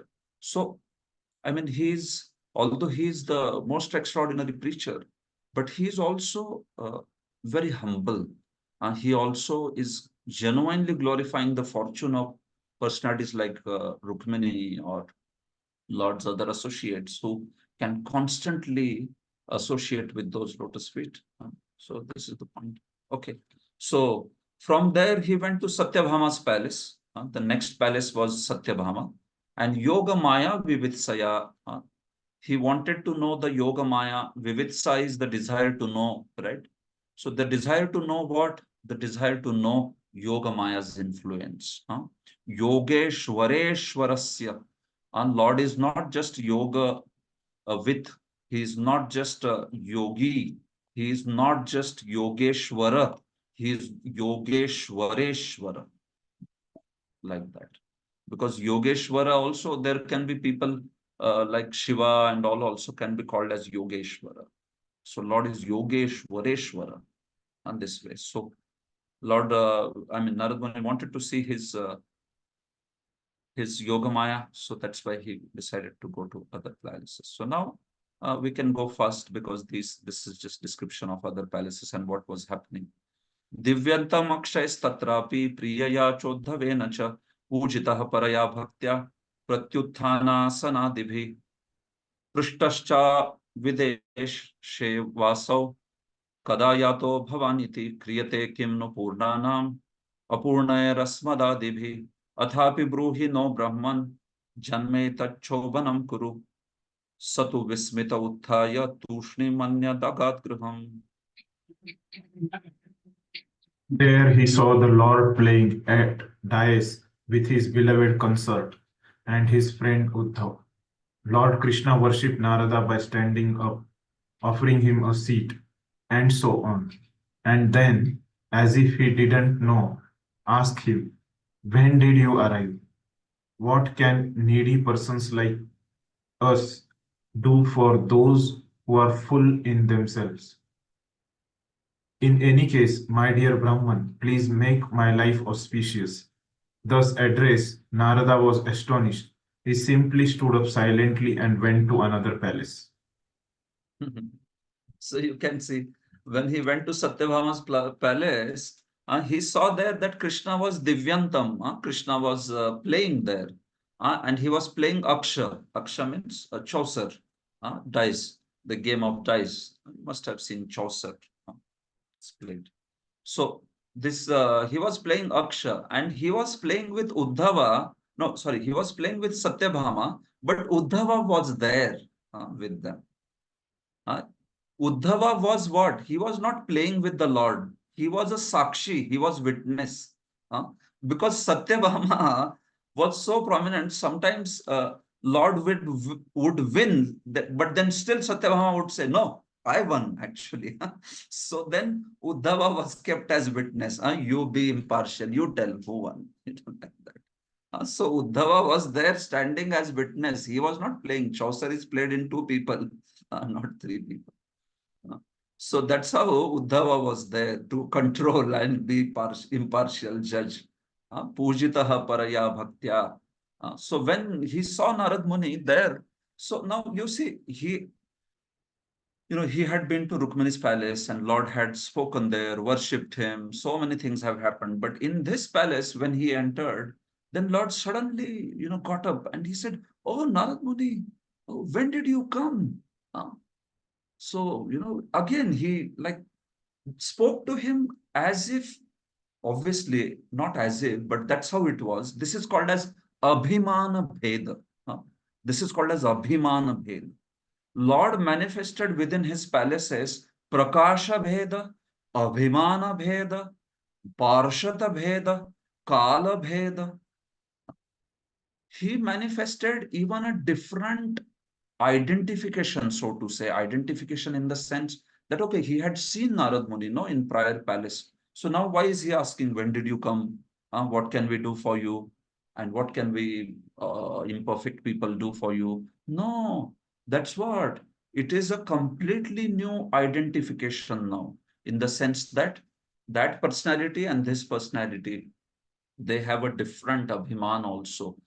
They have a different identity, in a way, you can say. That he just perfectly showed like he was meeting Narad Muni as first time. This was like first time he is meeting him after so much of the long time, this way. So he asked Narad Muni, he received Narad Muni in similar fashion and asked Narad Muni, what can we do for you? Kriyate kim no. You are Purna, you are perfect, and we people are imperfect. But still, please let me know, how can I make my life auspicious by serving you? Janma etat shobhanam kuru. Please make my life auspicious by offering me some service. So Narad Muni, when he heard this, he was like, wow. He was shocked. Because this whole thing that he was doing another thing there. So Prakash Bhed was there. And then he spoke also perfectly in a way that Narad Muni understood that this is a complete different personality, although the same person, but he's a different personality, or whatever you want to use those words there. It's okay. So Satu Vismita Utthaya Tushnimanyadagad Graham. So that's why here he did not say anything. Because Lord is in Prakash Bheda, Narad Muni is not in Prakash Bheda, right? So he had offered the prayers to that form when Lord was there with Rukmini. Here he just Tushnim, he just kept quiet and went to another palace. That's it. This is how. Yeah. So this is, he is experiencing now Lord's Yoga Maya, right? Tatrapya chashta govindam lalayantam sutan shishun tato anyasmin grihe pashyan majjanaya kritodyamam. Each time Naradji saw that Lord Krishna was engaged as an affectionate father petting his small children. From there he entered another palace and saw Lord Krishna preparing to take his bath. Yeah, so in yet another palace with yet another queen, Lord was just very nicely having loving pastimes with his children, So from there also Narad Muni, amazed, Narad Muni went to another palace where Lord was preparing to take his bath. So now this is showing different Kala Bhedas also. Lord was preparing to take his bath. So that is, this was morning time now. Juhvantam cha vitanagnin yajantam panchabhirmakhai bhojayantam dvijan kwapi bhunjanam avasheshitam. In one place, the Lord was offering oblations into the sacrificial fires. In another, worshipping through the 5 Mahayajnas. In another, feeding Brahmanas. And yet in another, eating the remnants of food left by Brahmanas. Yeah. So he was offering oblations in those Pancha Mahayajnas. Patho, Homash, Tithidnam, Sarpaya, Tarpanam, Bali. And these are known as Pancha Mahayajnas. Prabhupada speaks of them in many places. You know these things. There are Pancha Suna, 5 great sins. And that's why one should perform 5 great sacrifices, Pancha Mahayajna. So especially it is recommended for Grahasthas because, yeah, Grahastha ashram has those activities, Panchasuna, grinding machine, foodstuffs, sweeping the floor, water pitcher. So now, renounced class also has this, probably better than the householders also, all these things, right? Panchasuna were supposed to be 5 sins which are committed by householders when they use a water pitcher and when they use a grinding, those pestle, stone and pestle, or when sweeping the floor, marjani, all that. Manu speaks about this also, right? Udakumbhi, marjani, peshtani, and all that. So that's why it is considered to be place where at least these 5 sins are committed. So one should perform 5 Mahayajnas. Of course, for those who perform Sankirtan Yajna, so then this obligation is obviously not there because Kali Yuga's Yajna is the Sankirtan Yajna. So this is more traditional Varnashrama sort of lifestyle where these things are there. So Krishna was doing all these things. So these are all done at different times of the day, right? These are done in the afternoon and sacrifices and all in the morning. He was himself taking prasadam.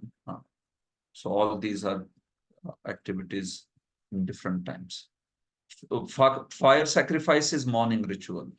Feeding brahmanas and accepting their remnants is a noontime activity. So you can see. Kwapi sandhyam upasinam japantam brahma vagyatam ekatra chasi charmabhyam charantam asi vartmasu. Somewhere Lord Krishna. Oh, sorry. Somewhere Lord Krishna was observing the rituals for worshipping at sunset by refraining from speech and quietly chanting the Gayatri mantra. And elsewhere he was moving about the sword and shield in the areas set aside for sword practice. Yeah, so you can see now, all this when Narad Muni is traveling with the speed of the mind, from one palace to another. So still he is seeing all different time zones. Sometimes there are time zones is like very unique thing, right? You know, uh, whenever many times initially when we would talk to somebody, some friend from US or like that, first question would be, "Abhi kitne baje hai udhar?" Right? You have seen this? People ask this question first, so many times. Uh, I personally also saw this, that yes, people ask this question so much whenever. That okay, abhi kya time hua hai? So time zone is quite an interesting thing, right? Always. So here Narad Muni is moving from one palace to another, and he's experiencing completely different time zones. Imagine somewhere noon, somewhere this, somewhere that. Yeah. So Sandhya is naturally sunset, after sunset. Sword practice and all that, it is done at dawn. So that's all. So Kshatriyas, it is for Kshatriyas, not Brahmanas. Okay. So that's why don't be surprised at dawn, sword practice and all. Ashvair Gajai Rathai Kwapi Vicharantam Gadagrajam Kwachit Chayanam Paryanke Stuyamanam Chavandibhi. In one place, Lord Gadagraj was riding on horses, elephants, and chariots. In another place, he was resting on his bed while Parts recited his glories. Yeah, so you can imagine, even outside, I mean, if he's riding horses, elephants, and chariots, it is obviously not within the palace, no? So he has to be outside of the palace. So whatever is the precinct of that palace, whatever is the kshetra, in that kshetra, he is manifesting a completely different time zone and a complete different thing. So you can imagine it is quite extraordinary to be able to, I mean, yeah, what is impossible for Krishna? He can do anything. Another place, he was just resting on his bed. So that is night actually, where he was resting on his bed. Riding on horses is a noon activity. Mantrayantam cha kasminchin mantrabhishchodhavadibhi jalakridaratam kwapi varamukhya balavratam. Somewhere he was consulting with royal ministers like Uddhava, and somewhere else he was enjoying in the water, surrounded by many society girls and other young women. Yeah.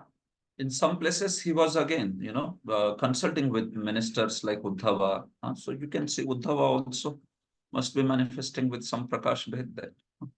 And somewhere else, he was enjoying with his queens and other young women and the Varamukhyas, all of them, the Nartakis, the dancing servants of Lord. So Prabhupada says, Vishwan Chakravarti says that Lord Krishna met with his counselors around dusk. So this is happening in the dusk, in the evening, and enjoyed water sports in the afternoon. Or dusk can also, yeah, it can mean both the things. Dusk can mean the time before sunset also, both. And enjoyed water sports in the afternoon, certainly. Somewhere, Kutrachid Dvija Mukhyebhyo Tadatam Gah Swalankritaha Itihasa Puranani Shrinvatam Mangalani Cha. Somewhere he was giving well-decorated cows to exalted Brahmanas. Elsewhere he was listening to the auspicious narrations of epic histories and Puranas. So he was also hearing Puranas and histories, Puran Ityas, like all of us. So cows are given in charity in the morning, yes. And hearing the Puranas and Ityasas is done in the afternoon, Haribo. So, our class timing is justified afternoon. Hasantam Hasakathaya Kathaya Kadachit Priyaya Grihe Kwapi Dharmam Sevamanam Arthakamao na Kutrachit. Somewhere Lord Krishna was found enjoying the company of a particular wife by exchanging joking words with her. Somewhere else he was found engaged along with his wife in religious ritualistic functions. Somewhere Krishna was found engaged in matters of economic development, and somewhere he Somewhere else, he was found enjoying family life according to the regulative principles of the Shastras.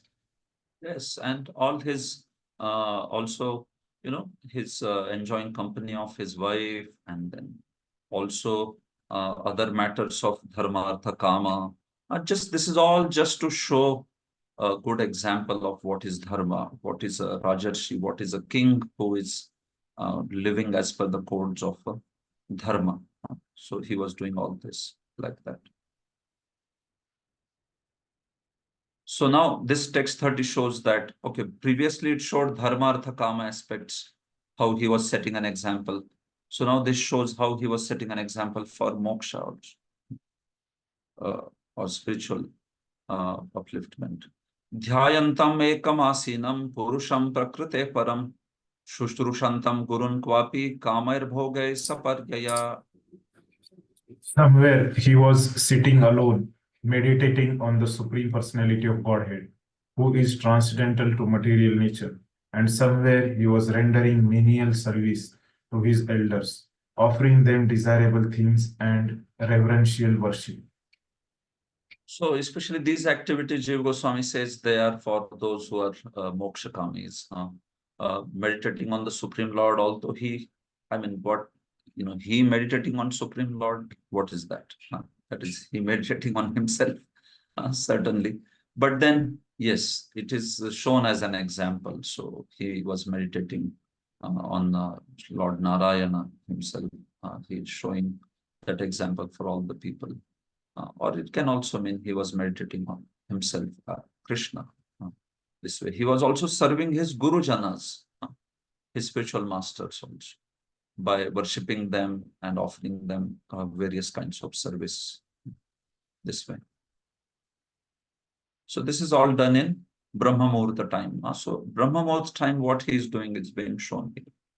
He is doing meditation, and of course next chapter will describe Krishna's dinacharya very elaborately, so that time we can see. But yeah, here it is mentioned that in the early Brahma Muhurta time, Krishna would rise and then he would get himself fresh, and then he would do all the spiritual activities like this. So next chapter describes all those activities, especially as an ideal grahastha, how he lived.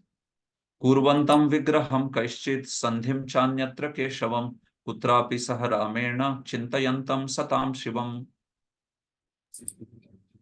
In one place, he was planning battles in consultation with some of his advisors, and in another place, he was making peace.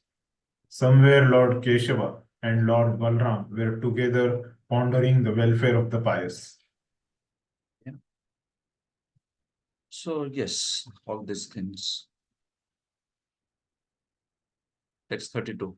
Putranam dohitranam cha kale vidhi vidhu payapanam darer varesh tat sadrishai kalpayantam vibhutibhi.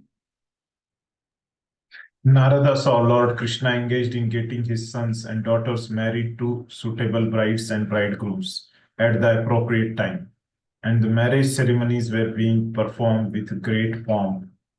Even the marriage ceremonies were being performed, because wherever the sons and daughters were of marriageable age, that marriage ceremony also was being performed. So that means that in those marriage ceremonies, he must be having all the relatives and all that participate. So, it must be Prakash Bhedas for even those personalities.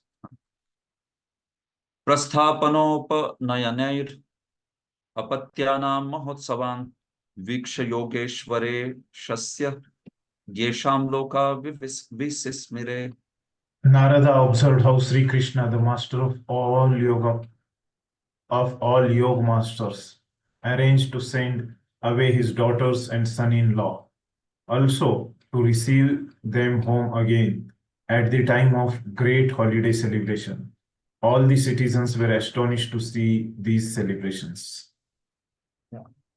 There is not much written on this, so I'm going ahead quickly. Yajantam sakalan devan kvapi kratubher urjitai urtayantam kvachid dharmam kurpa rama mathadibhi. Somewhere he was worshipping all the demigods with elaborate sacrifices, and elsewhere he was fulfilling his religious obligations to by doing public welfare work, such as the construction of public parks and monasteries. Yeah, so this is where Narad Muni becomes distressed actually. When he sees that he was worshipping the demigods with elaborate sacrifices. I mean, the whole aspect of establishing dharma is there only. So it will have some Vedic rituals and everything that is there only. But offering Sandhya, Gayatri, doing sacrifices and all, he was okay. But when he saw that he was also worshipping the Devatas, other Devatas, or it can also mean that Vishnu Murtis also. It can mean both here. Devatas and Vishnu Murtis. So when he was worshipping them with elaborate sacrifices and in other ways, so then Narad Muni felt slightly that, okay, why he has to worship? Why is he worshipping other devas and all that? So later he mentions also that we will come to that. And Lord was doing also other welfare works such as construction of wells, public parks, and monasteries, mathas also. He was okay. Charantam mrgayam kwapi hayamarohya saindhavam gnantam tatra pashun medhyan paritam yadupungavaihi. In another place, he was on hunting expedition, mounted on his Sindhi horse, accompanied by the most heroic of the Yadus. He was killing animals meant for offering in sacrifice. Yeah. So Charantam Mrgayam Kwapi. In some places he was on a hunting excursion. Because as we said, there were lot of forests also around Lord's palaces, and he could go out in the forest for hunting excursion and like that. Using this best horses from the Sindha, Saindhava, because horses from Sindha are very popular. Right? Even in the folk tales, they will say Arbi Ghoda, Arab ka Ghoda. Like, so that province of Sindh is well known for great horses. Gnantam tatra pashun medhyan paritam yadupunga. And why are these animals? He would go to hunting excursion to, it can be multiple purposes, right? Prabhupada explains. Okay, just give me a minute. There is one devotee calling constantly. So I will just check if some problem is there.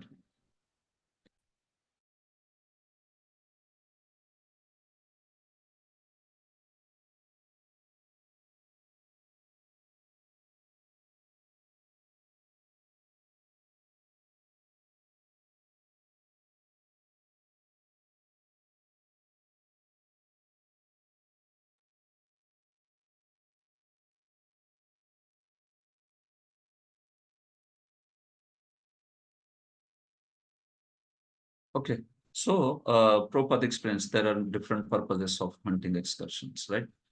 They would sometimes not kill the animal, but they would capture the animal for animal sacrifices, like that. Prescribed animals which are okay to be sacrificed. And then otherwise it would be to practice their martial skills also. Sometimes there would be a lot of trouble in the forest themselves due to overpopulation of certain wild animals or trouble like that. So then Kshatriyas would set things right, even in the forests. That way. Avyaktalingam prakritishu antahpura grahadishu kvachit charantam yogesham tattadbhava bubhutsaya. Somewhere Krishna, the Lord of mystic power, was moving about in disguise among the homes of ministers and other citizens in order to understand what each of them was thinking. Yeah, so this was also very interesting. Krishna was moving in disguise among the homes of ministers and other citizens. And in fact, next verse will explain, Narad Muni saw Krishna taking a form of a female person. Krishna became Stri Vesha, you know. he wanted to go incognito. So he saw Krishna had taken a female form, and then Narad Muni recognized him and started laughing very much. That okay, you want to go incognito, but then you became a woman only. Because even as a woman, he was looking so beautiful. He was most beautiful person in that. Most beautiful person in that palace. So Narad Muni, he started laughing. He became very amazed that, okay, how is this? Athovacha Rishikesham Narada Prahasanniva Yogamayo Dayam Viksha Manushim Iyusho Gatim. In the having the seen this display of the Lord's Yogamaya, Narada mildly laughed and then addressed Lord Rishikesh, who was adopting the behavior of a human being. Yeah, so in this way, Narad Muni saw the Yogamaya's influence in so many, this Yogamaya's prakatya in so many ways. Kala Bheda at different times, Prakasha Bheda, different forms, Parshada Bheda, different associates, Abhiman Bheda, different identities of Krishna. I mean, so much of variety. So he was like, all his curiosity was fulfilled. He was like very happy seeing this. He was amazed also, struck with wonder also. And especially when he saw Lord trying to find out be incognito and find out the mood of his ministers. So Narad Muni could not help laughing, but he somehow constrained his laughter. That is mentioned. Yes. Yeah. So now he speaks. So these are last few verses now. He speaks to Supreme Lord. I mean, this is now after witnessing his Yogamaya, this is what is his. When before he spoke, those two verses were before witnessing the Yogamaya. Now he speaks after witnessing this whole influence of Yogamaya.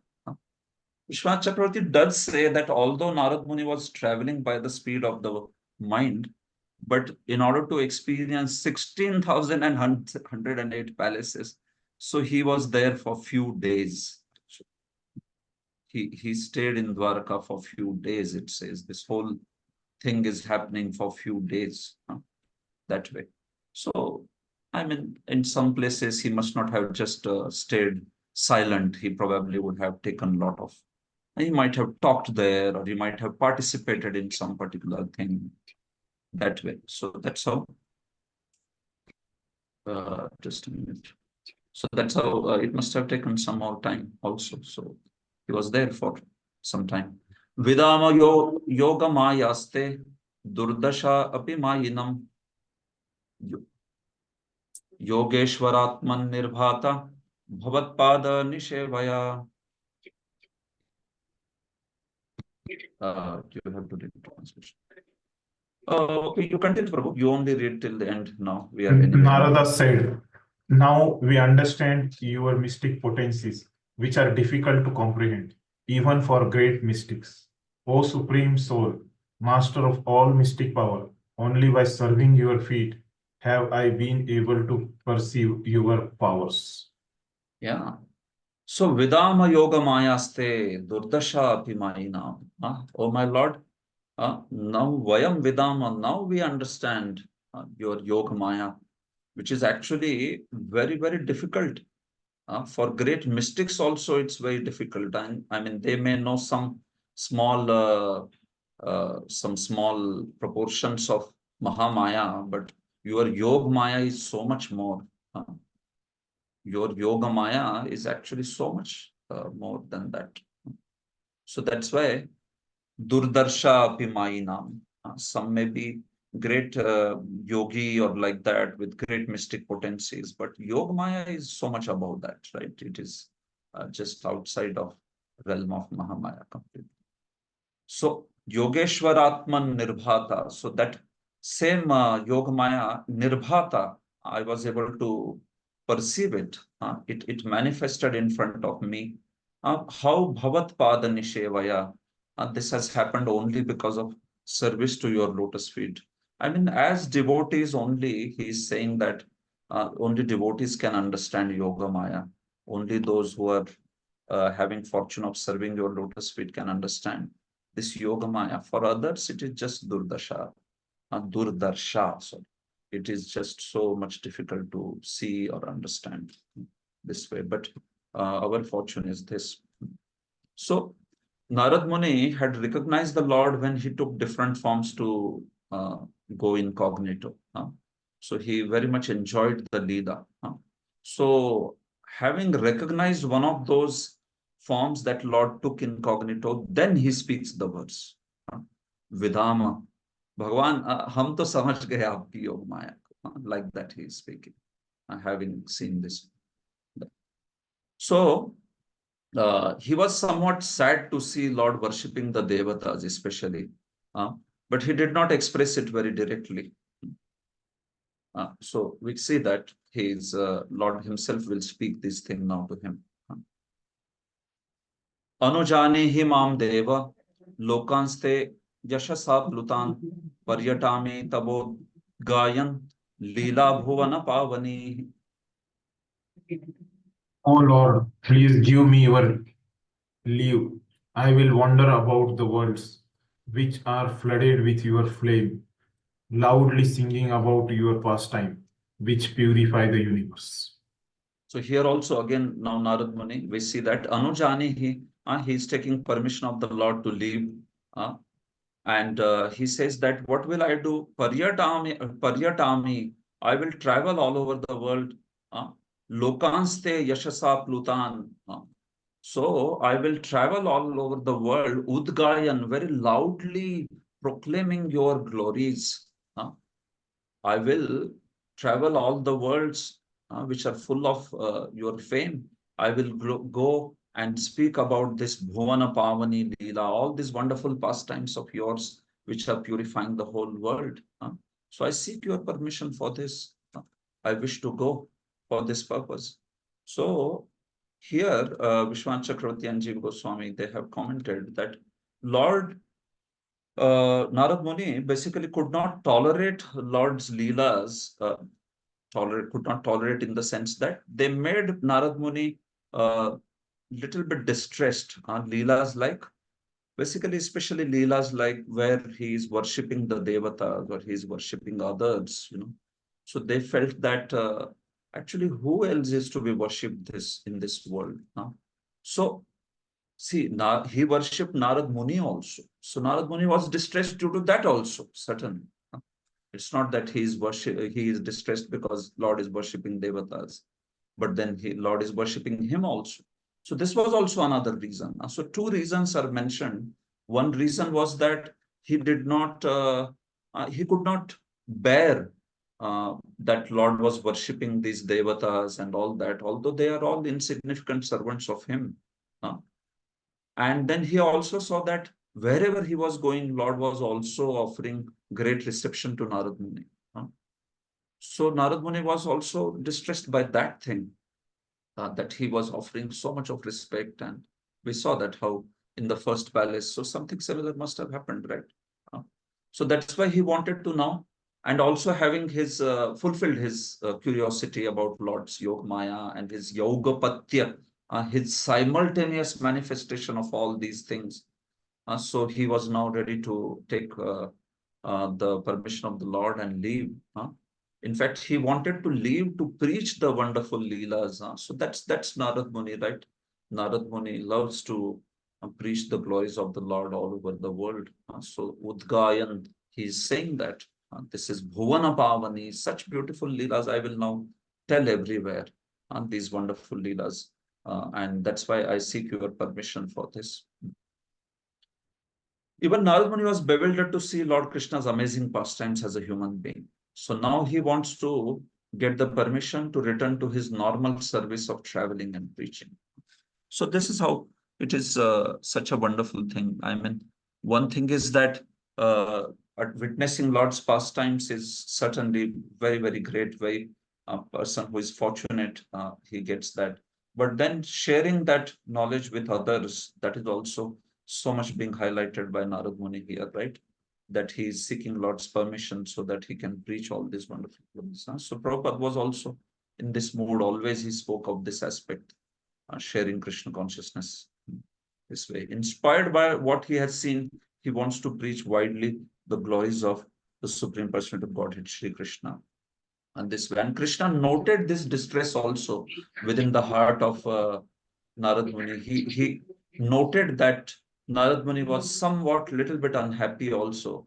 So now Bhagavan says these things to him now. Shri Bhagavan Vacha Brahman okay, Dhanyasya Dharmasya, okay, it should be Brahman Dharmasya Vaktaham Karta Tadanumodita Tat Shikshayan Lokamimam Asthitah Putramakhidah. The Supreme Personality of Godhead said, O Brahmana, I am the speaker of religion, its performer and sanctioner. I observe religious principle to teach them to the world. My child, so do not be disturbed. Yeah. So what is the disturbed? Makhidah. What is that kheda? What sort of khed he is having? So that kheda is because of two reasons. One was that Lord was engaged in worshipping others and showing so much respect to those who actually deserve respect from him. And second, Narad Muni personally also, he was offered so much of respect by the Lord that Narad Muni was somewhat having kheda there, disturbance or distress, you can say, unlike that. But then Lord explained to him that basically dharmasya vakta karta anumodita. I am dharmasya vakta. I speak about dharma, I perform dharma, and I also sanction it. I also approve it. Dharma is that which I approve. Dharmasya. I mean, dharma is what is that? Dharmam tu sakshat bhagavad pranita. Yeah, that's the point. Tad anumodita. So that's why tat shikshayan, in order to teach that dharma only to all these people, that's why I am behaving in this manner. So don't be distressed. I am behaving like this because in order to teach the dharma. It is 2 o'clock. Just in case any of you need to leave, please go ahead. Some 5-6 verses are remaining, so I might take 5-10 minutes because we want to complete this, because tomorrow then we can do the last chapter. But it's just ending now, not much. Tashikshayan lokam imam. So loka shiksha, that's my purpose, why I am behaving like this. So don't be distressed, Narad Muni, don't be disturbed. Lord explained that he was acting for Loka Sangraha. Jiva Goswami says, Lord was interested in Loka Sangraha, but Narad Muni was not interested in Loka Sangraha. Jiva Goswami writes, he was interested in only Bhakti Pravartana, only in preaching the pure glories of the Lord by Nama Sankirtan, by Leela Kirtanam and all. So, Lord's Loka Sangraha is perfect. But still, why Narad Muni could not stand there? Because for Narad Muni, he is interested in actually pure bhakti only. It's not that he is disparaging or belittling the dharma path in any way. No. The point is that his own choice, his own relish is in bhakti pravartana, Jiva Goswami says. His own relish is for that pure devotional service by Leela Kirtan, by preaching the glories of the Lord, by singing his holy name, singing his deeds to everyone. So although this was a wonderful Leela going on, where Lord was performing it only to show what is the ideal example of dharma, Narad Muni did not want to stay there. This was also one of the reasons, and he became distressed seeing this whole thing. So it is quite interesting that Jiva Goswami has highlighted that Loka Sangraha, although Lord was doing it for Loka Sangraha, Narada was not so much for interested for seeing these pastimes of Loka Sangraha like that. And then obviously he was also super compassionate that he wanted to share these pastimes with others. So because of this reason, Narada wanted to leave. And because of this reason only, Bhagavan is saying to him that don't be distressed. I did this all only as for the sake of dharma and nothing else. And that's why he's calling him as Putra. So that is more lalanam. It is like he's calling him out of love and affection. Narad Muni loves bhakti and that pure affection of the Lord. So he's calling him Putra there. So he says, okay, you don't like this Leela of dharma. and all that, that's okay. I will call you Putra, you are like my beloved son, and so in that way, he's basically doing what is pleasing to Narad Muni. This is how. So Jiva Goswami explains Krishna wanted to dispel Narada's distress because he worshipped the demigods and even the Narada. Vishwanath Chakravarti has mentioned Yad Yad Acharati Sreshtha and all this. So that's why Krishna was doing. In fact, Vishwanath Chakravarti says that Krishna even mentioned to Narada that, see, in Dwaraka, I am setting this dharma standard. That's why I am behaving like this. If you see, when I had killed Keshi demon and when you came there, I had not worshipped you like this in Vrindavan, right?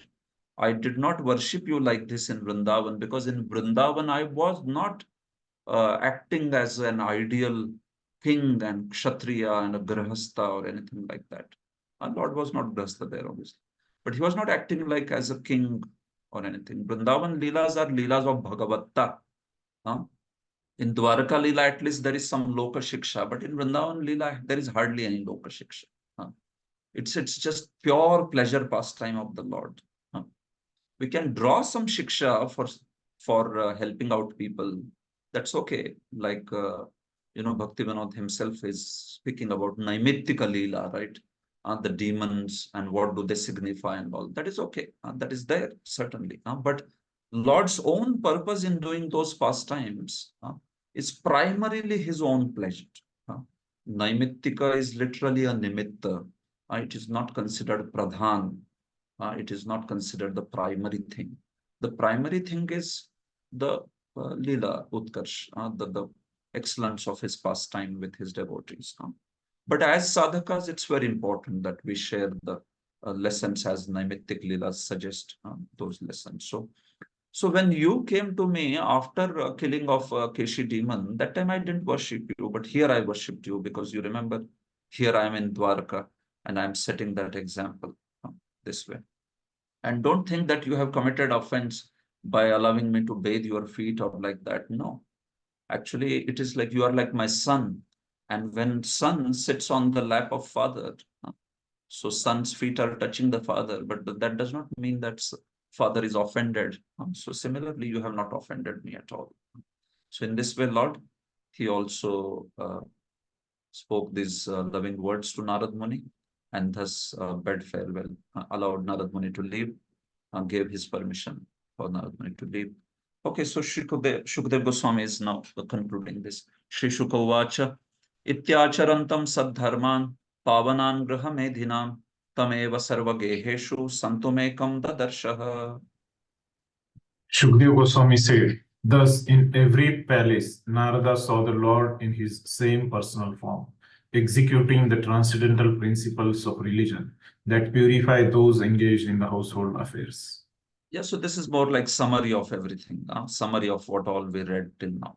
It's just that it is told that this is how this whole thing happened. This Vishwanath Chakravarti's one special comment is there. We have discussed this also before. That the vision that was revealed to Narada was because of his desire to see Yogamaya and Lord's desire to show it to him. Srila Vishwanath Chakravarti points out that other residents of Dwarka could see Krishna only in the particular part of the city. So we discussed this, right? Other residents did not experience in this manner. They always felt that Lord was with them, and this is where he is right now. Yoga Padya, that simultaneous presence, they did not experience like that, except maybe some special devotees like Uddhava and all, obviously, because they are themselves in different leelas this way. So thus Lord gave special view of his pastime to his beloved devotee Narad Muni.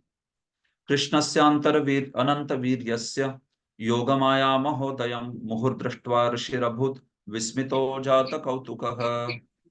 Having repeatedly seen the vast mystic display of Lord Krishna, whose power is unlimited, the sage was amazed and filled with wonder. Yeah. So that's it. Ityartha kama dharmeshu krishnena shraddhitatmana samyak sabhajita pritas tamevanusmaran yayo. Lord Krishna greatly honored Narada, faithfully presenting him with gifts related to economic prosperity, sense gratification, and religious duties. Thus, fully satisfied, the sage departed, constantly remembering the Lord. Lord Krishna greatly honored Narada, faithfully presenting him with gifts. See, Lord never offered any gifts to Narad Muni related to dharma, artha, kama, artha, kama, dharmeshu. Artha, kama, dharmeshu, shraddhitatmana. Well, the verse means that Lord showed a great shraddha in artha, kama, dharma. Shri Krishna, that Shri Krishna who showed a great faith and a great allegiance to artha, kama and dharma, artha, kama, through all these setting the example thing. That Lord then finally he honored Narad Muni and pleased him, and thus Narad Muni left. Narad Muni departed. So translation is there. It seems to, personally to me, it gave a different sense. So I am saying this. Faithfully presenting him means whom? See, Narad Muni is not going to take any gifts of dharma, artha, kama. No? Why he will take? So the text is meaning that Krishna showed Narad Muni a great faithfulness towards dharma, artha, kama as a matter of lok sangra. That's it. That's the point. Text 44.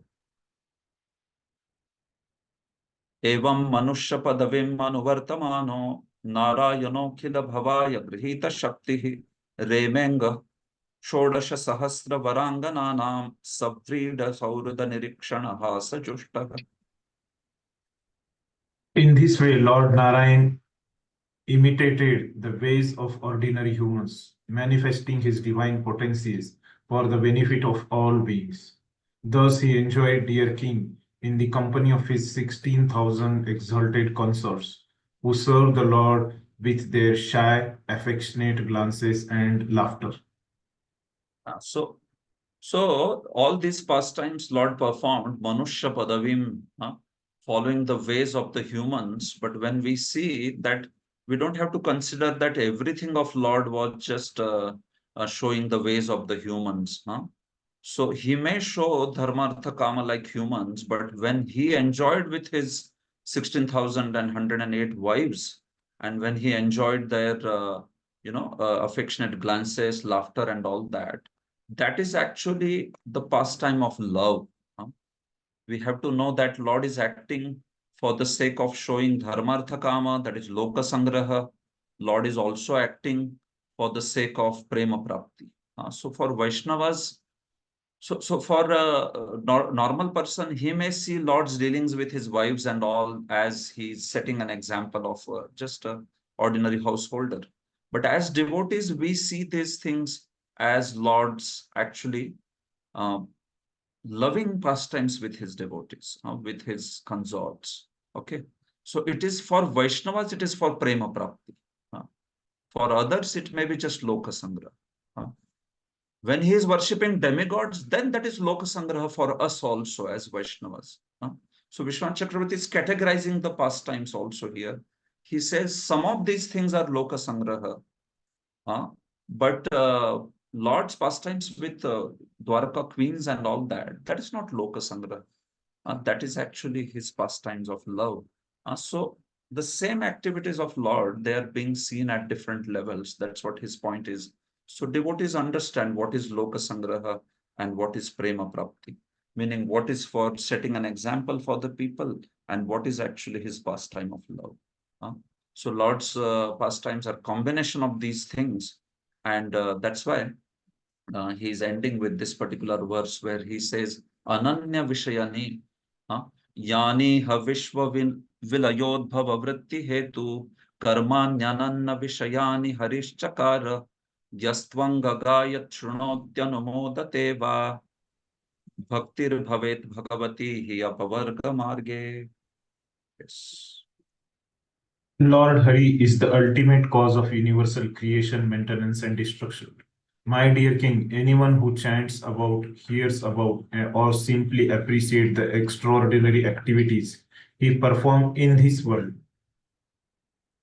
which are impossible to imitate, will surely develop devotion for the Supreme Lord, the bestower of liberation. Yeah, so especially Vishwan Chakravarti has highlighted here the word is Ananya Vishayani or Ananya Vishayini. There are some part Vedas, different versions of that word. Ananta Vishayani, Ananya Vishayani, Ananya Vishayini. So all these activities of Lord, Yani Karmani, that he performs in this world, Iha, they are what? Ananya Vishayani or Ananya Vishayini. Actually, they are meant for the devotees who are Ananya Bhaktas. Someone may see them as, oh, this is Loka Sangraha or like that. But all these pastimes are also meant, in fact, that's the primary purpose. That's what he wants to say. They are primarily Ananya Vishayani or Vishayani for those devotees who are Ananya Bhaktas. This way. So that's why, because they are meant for primarily for Ananya Bhaktas, that's why the Falashruti is also mentioned like that. You see, Yastvanga Gayati Shrunoti, those who sing these pastimes, those who hear these pastimes, or those who approve this pastime, they say, wow, what a wonderful pastime. Congratulate that pastime. This was so nice. Anumodate. So those who say like this or sing the glories, speak the glories, hear the glories, Bhaktir Bhavet Bhagavati hi marge. So they develop the devotion, they develop the bhakti. That's the point. So that's the primary purpose of these leelas. This is Vishwan Chakravarti's point. He may do Loka Sangraha and all that, and he may award moksha also. But Prema Prapti, that's the highest uh, purpose of these pastimes. And that is how Shukdev is ending with that Falashruti. Okay. So Vishwan Chakravarti, yes, he says Ananya Vishayani. So the term indicates that Lord performed activities in Dwarka that were unusual even for his plenary expansions, to say nothing of the terms. Or the term can also mean that these are pastimes for the sake of pure exclusive devotees. In any case, one who recites or hears accounts of these pastimes will certainly be engaged in Krishna consciousness. And as Srila Prabhupada writes, they will certainly find it very easy to traverse the path of liberation and taste the nectar of lotus feet of Lord Krishna. Srila Prabhupada further points out that the word Anumodate here indicates one who supports a preacher of Krishna consciousness movement. Anumodate means even somebody supporting preacher, supporting Katha, supporting this Shravan Kirtanam of Krishna Katha, such a person will receive the benefits. Thus end the Bhakti Vedanta, thus end the purports of humble servants of His Divine Grace, A.C. Bhaktivedanta Swami Prabhupada, the 10th canto, 69th chapter of Srimad Bhagavatam, entitled Narad Muni Visits Lord Krishna's Palaces in Dwarka. Thank you so much. I beg forgiveness that I went ahead of time, but then we have 5 chapters for 5 days, right? So for someone like me, it is already a formidable challenge. So to finish within 3 hours, 1 chapter. So that's why sometimes I take a little extra.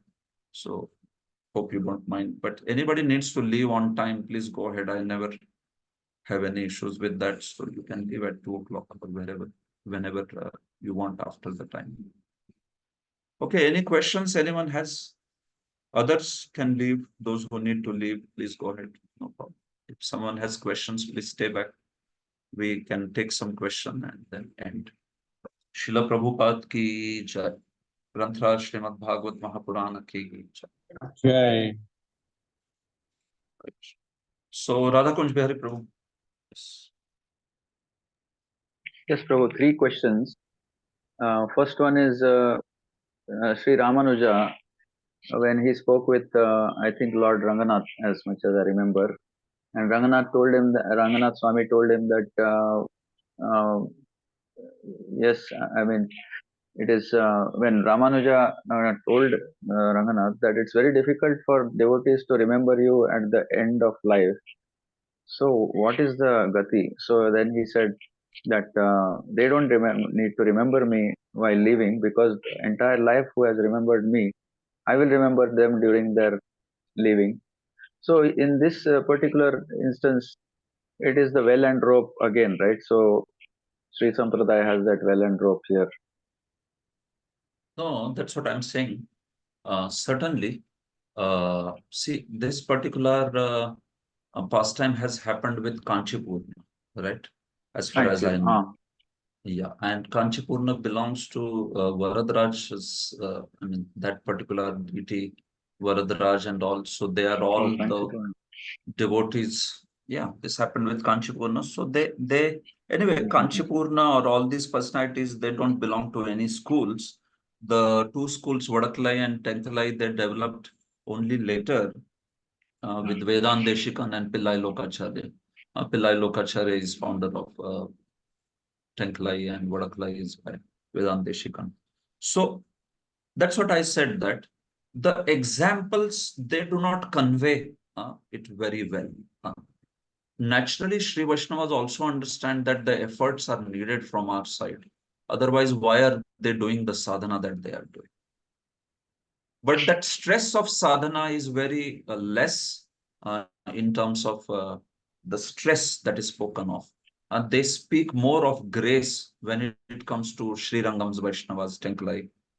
And when it comes to Kanchipuram Varadraj Vaishnavas, so they speak a lot about that study of Shastra, sadhana, and remembering by your efforts. So both of them stressed certain aspects. They are there, both the aspects there. So that's how the examples became highlighted very much. Marjara and Markatanya. So they do have these elements. So that's why Sanatana Goswami gave this example also very perfect, which gives a very precise sense of efforts and mercy, both like that. Yes, but all four Vaishnava Sampradayas, how can they be devoid of sadhana? It's just that the clarity of example, and it's called as Drishtanta Upayuktata. The Drishtanta is very perfect. So then that idea is there. Sometimes in Prapatti and all also, you have seen, no, it is highlighted so much, that aspect, that, okay, we cannot do anything. It's just, we cannot even do Bhakti. They say we cannot do Bhakti also. We have to do only Prapatti.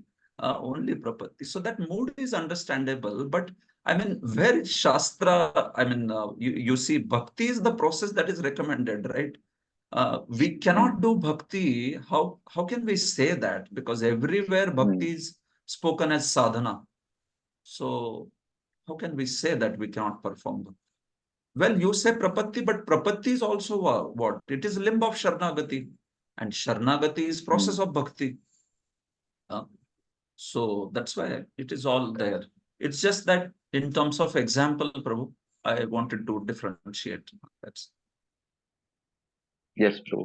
Thank you for that. And second one is, when it says that Narada quietly left, it's really a little weird, Krishna is actually looking towards him and Narada quietly leaving.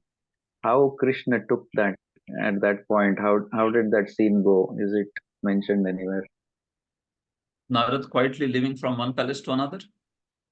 Yeah, when the second time when Krishna comes and says, "Oh, when did you come?" and then Narada quietly leaves, he doesn't say anything. That time, No.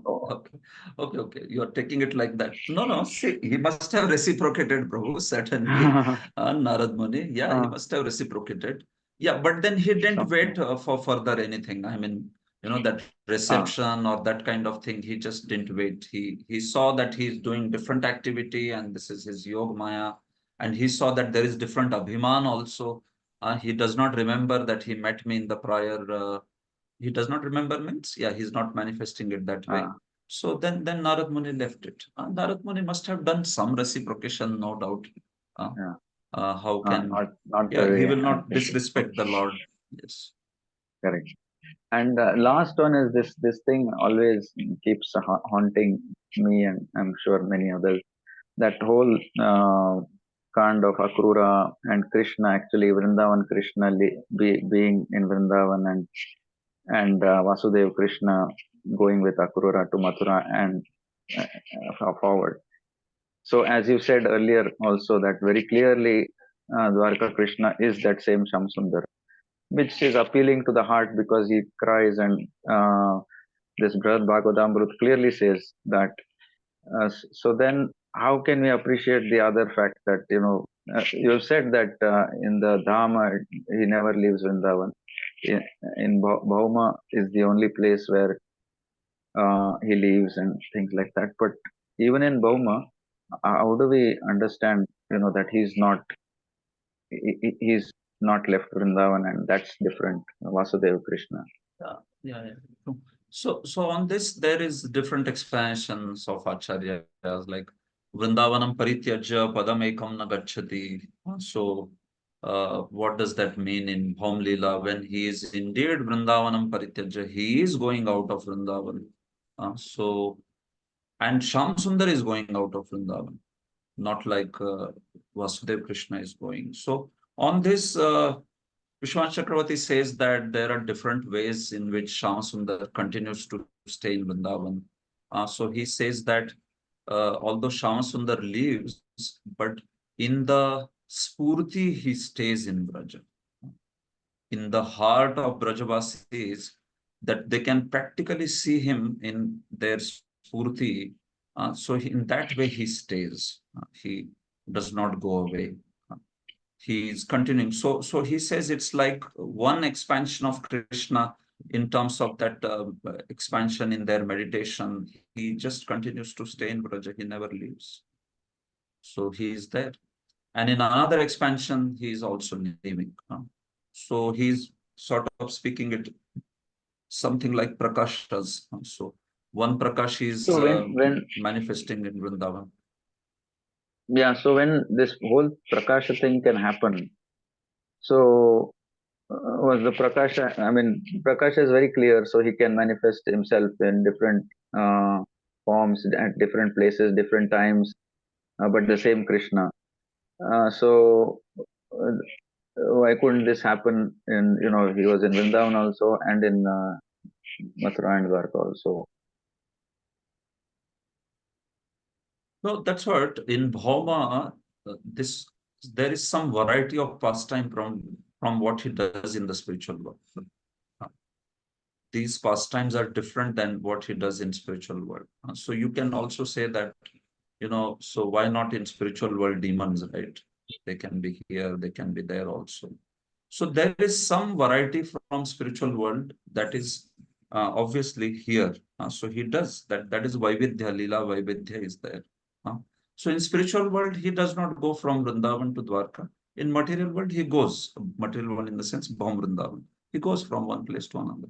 So that's how he does it. There is not so much expansion of like why or like. Of course, one way is that, okay, he wants to show the love of separation, Vipralambha, and all that. So unless and until he actually moves away from there, how is he going to show the separation, right? Now, but then that separation that he is showing, that kind of thing, if you see, if he has to manifest, then that's why he performs the pastime in such a way that he actually leaves and they actually experience separation from him. So all these things are there of Vipralambha and all. These things are not there in the spiritual world. So demons, I mean, two things Jiva Goswami has highlighted. One is the coming of the demons, and second is Vraja Gaman, leaving Vraja. And he says that these two are the special features of Krishna's Leela in Bhauma Vrindavan. These two are So the the special Vasudeva Krishna leaving, that means that is not true.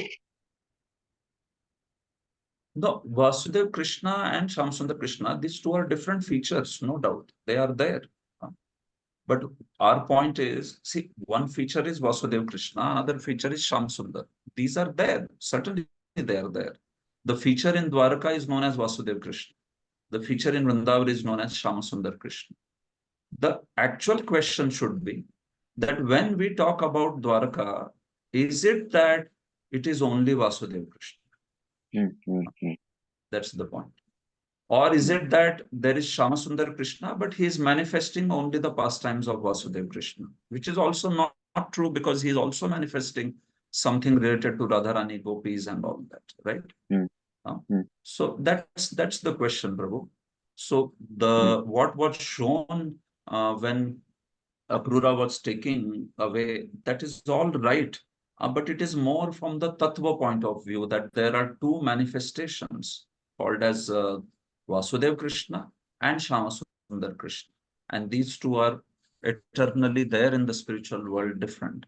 But then as far as how the Leela is happening in Bhaum Vrindavan, as I said, Sri Rupa Goswami's opinion is certainly in Laghu Bhagavatamrita, he says that yes, Shyamasundar only went out of Vrindavan. So you want to say Krishna doesn't leave Vrindavan, so it's fine. You can say that he didn't leave because he was there in the heart of devotees as Spurti. That's it. He never left Braja, even in Bhaum Vrindavan. You can say like that. But Rupa Goswami's opinion is not that. He says that he indeed left Vrindavan in Bhaum and he came back later. That way. Okay, so I think I should allow others to ask me. Shuddha Chitta Prabhu or Bhagavad Katha Prabhu.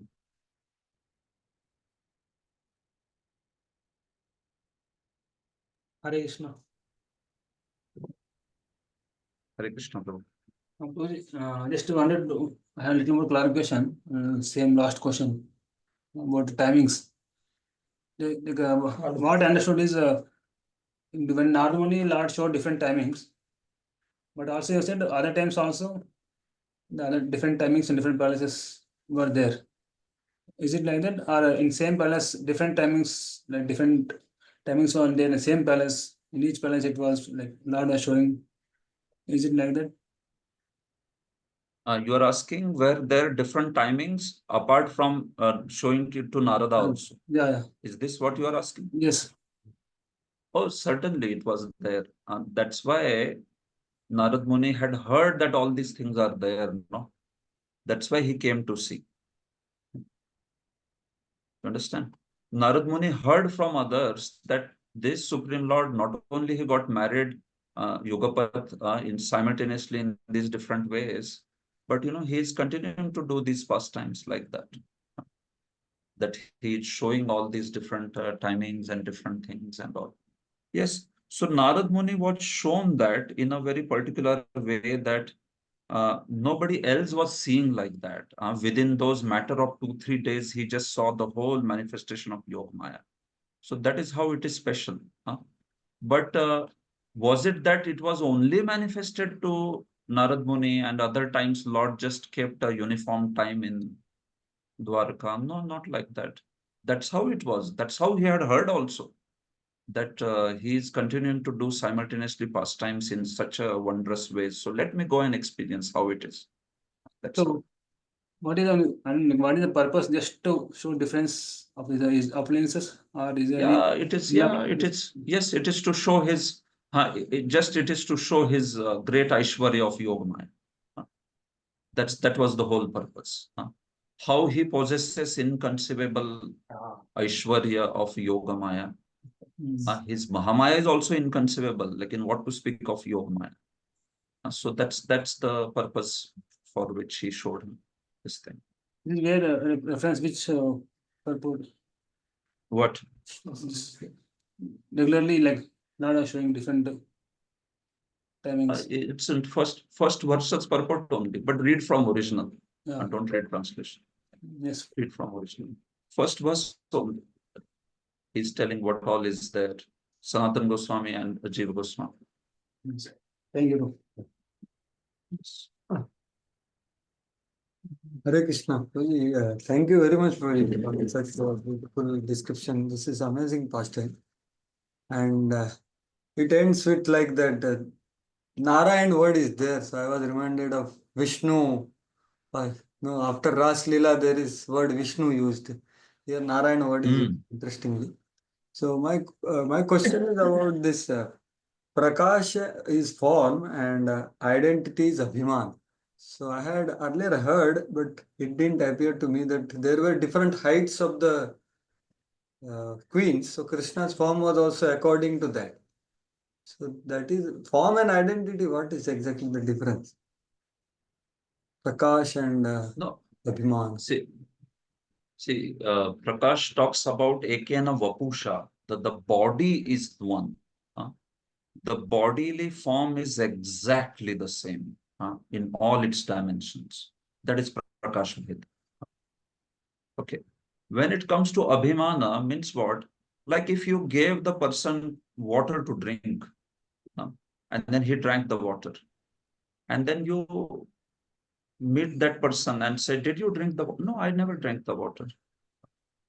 So the overall identity that he is manifesting is, and it's a fact, like he's not speaking lies. It's true that he never drank the water because that particular, although it is Prakasha, that particular form never drank the water. So then that will now turn into Abhiman. It's a Abhiman Bhed. That identification or identity is itself different. Right. And that's why he asked question to Narad Muni, oh, when did you come? Like that. So it's a completely different form, and it is also having a completely different recognition of what has happened, what has not happened, has he met before, has he not met before. So that would go under Abhiman Bhed. Yeah, and what about that height and appropriateness with the wife and all? I heard somewhere, but I don't remember. I Came across? So you have come across like that? I never came across this No. idea. Yeah. Never came across this idea because Krishna's dimensions, they are said to be Ekena Vapusha very clearly. Okay. Everywhere Ekena Vapusha, by the same this thing. So Krishna was having a certain height and certain dimensions, and that's how he was. With all the queens, he was like that. Otherwise, it will become all the more fantastic, right? No, that's He's so true. manifesting different heights. When I heard I that, don't. it was very astonishing for me. That's why I'm remembering. But I mean, it Anurupa appears to. is No, important but in that marriage. Anurupta is, see, from the angle that the queens were also not like shorts and all. They were themselves with very, very proper height and proper bodily features and all that. They were already very appropriate for Krishna. Yeah, These are all princesses that way. So naturally. So, but then if some Praman is there, why not? I will I don't accept know it. about But I have this. not heard. Yeah, okay. In Dwarka, original Dwarka Lok Sangra will not happen. Original Dwarka? Their Lok Sangra Activities. activities, Yeah. their Partaka Moksha, Original meaning spiritual world? spiritual world. Yeah, Prabhu. In spiritual world, they are not needed, no? Joy. It's completely, I mean, the activities which talk about dharma, artha, kama, why he has to do it there? And lokas only are not there, so there is no loka sangraha, right? Loka sangraha is where the lokas are there this way. So in spiritual world, he is like everybody is a pure devotee, right? So why he has to manifest any pastimes which talk about dharma, artha, kama? And one more thing, just small doubt. When Krishna in Vrindavan, he was showing like a universe in the mouth. He was present inside also, outside also. And whether he ate mud or not, that pastime will be like this Prakash. This applies here also.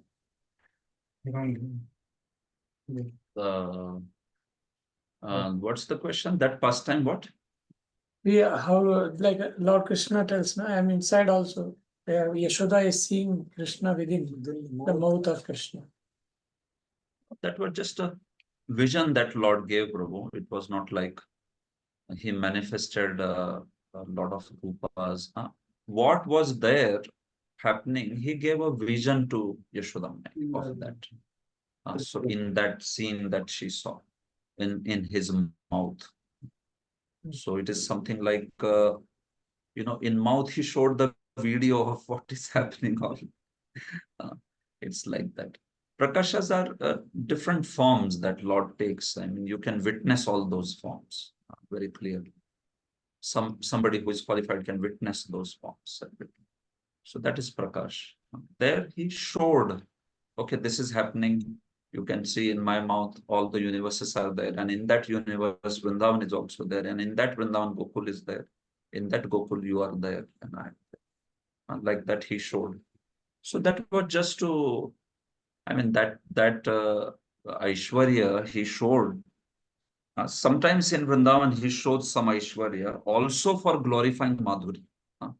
So seeing that Aishwarya, Yashodamai literally felt like, what is this actually? What happened to my son? That these things are visible in him. And then, of course, she remembered, and Lord gave that remembrance of, oh, actually, whom am I considering my child? He's not my child. He is actually Supreme Lord.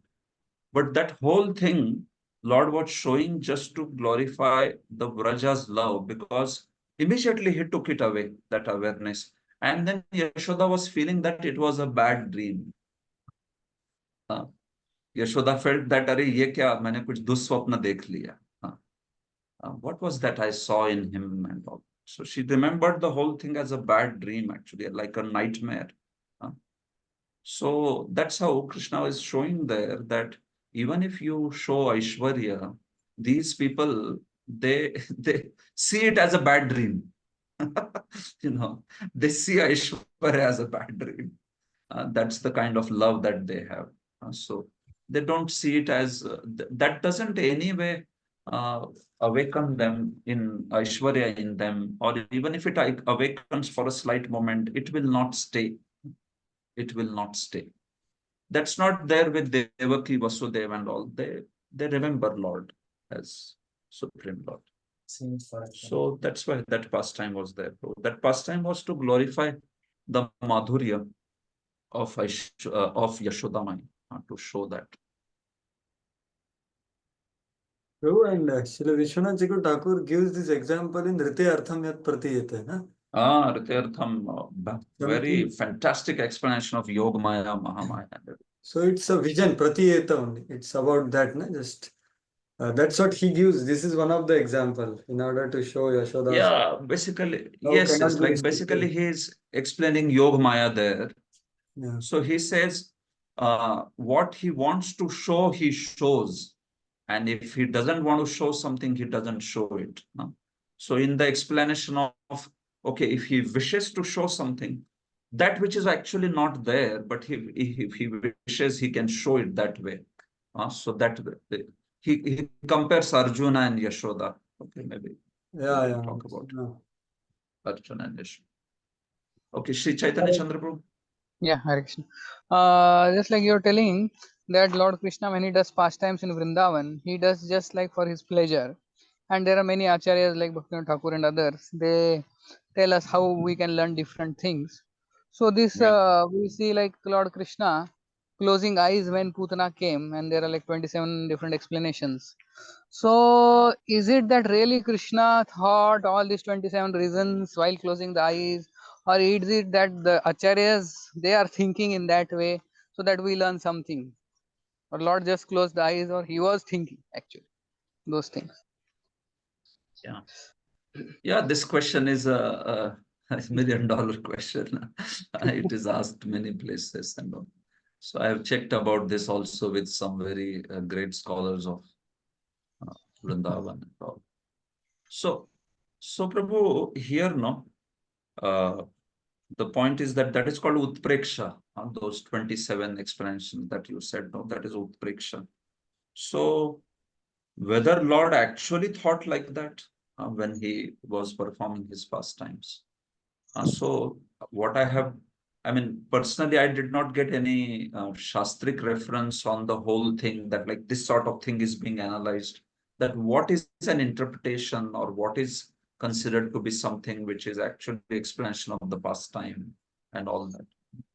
So what I have heard is that whenever the Leela is being explained, no, so that Leela is again happening in the heart of Acharya.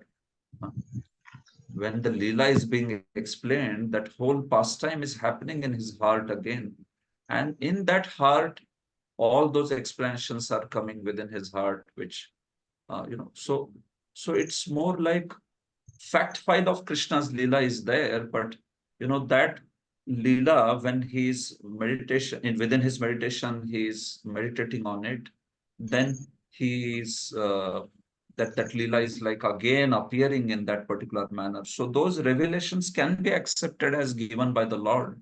But when Lord Krishna performed that pastime 5,000 years before in Vrindavan, when at that time, whether he thought like that, we will not say so.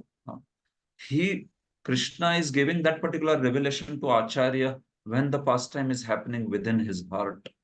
Then it is giving. Then it can be accepted in that manner. But then, Prabhu, certain explanations like how Sridhar Swami does or Jiva Goswami does, then they base it on other references of Shastras. And that way they explain the reason why he did such a thing. So those are considered to be actual explanations of the pastimes. But something like what Hari Suri does is an utpreksha actually. It is more like a devotional meditation to relish different features of that pastimes. So Hari Suri's explanations are more like utpreksha. They are like that, this way. But when you see Jiva Goswami or like that Vishwanath Chakravarti, so they oftentimes base it on Sridhar Swami. Sridhar Swami is the one who keeps the pastime to that vanilla level. He does not get into so much of utprekshas and all. And Jiva Goswami also follows that mode.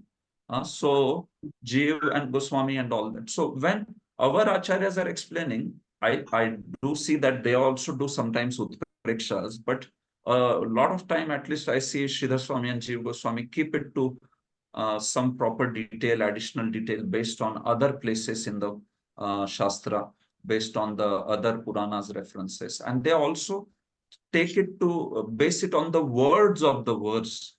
So you can see that reliability is there depending on words of the verse. Otherwise, sometimes I see that some of the acharyas, in order to give relish, they can go beyond this structure of the words and also pramanas to come up with a very fantastic utpreksha, which may be good, to relish, but then is it a fact? Is that how that happened? So in his heart, it happened like that. So you can say, Prabhu, in his heart, it's happening like that. Yeah, once Shamanandra was jokingly telling that actually why Lord Krishna closed the eyes when Putna came, the actual reason So is that Lord wanted I heard this. everybody should Everyone think to about come this. and think about why he closed the eyes, right? Right. So everybody should think of Krishna always. That's why. So he's joking. So that is another utpreksha. Yeah. That is all encompassing utpreksha. Very interesting. But yeah, we do understand that yes, Krishna likes his devotees to give different meanings to his activities, no doubt. So basically, Bhaktisiddhanta says in one of the essays, I remember that he says, if rasa bhas and Siddhanta Virodh is not happening, then we accept the interpretations. No. Two doshas should not come. There should not be rasabhas, that rasas only are spoiled by that explanation.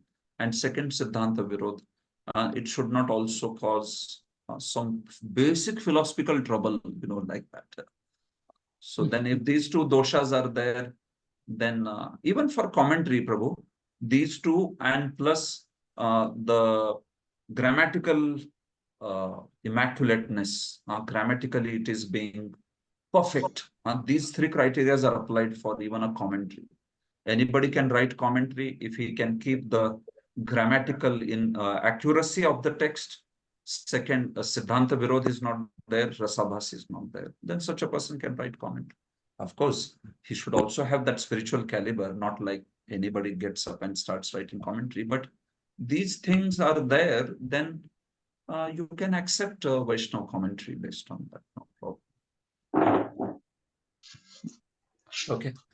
Thank you.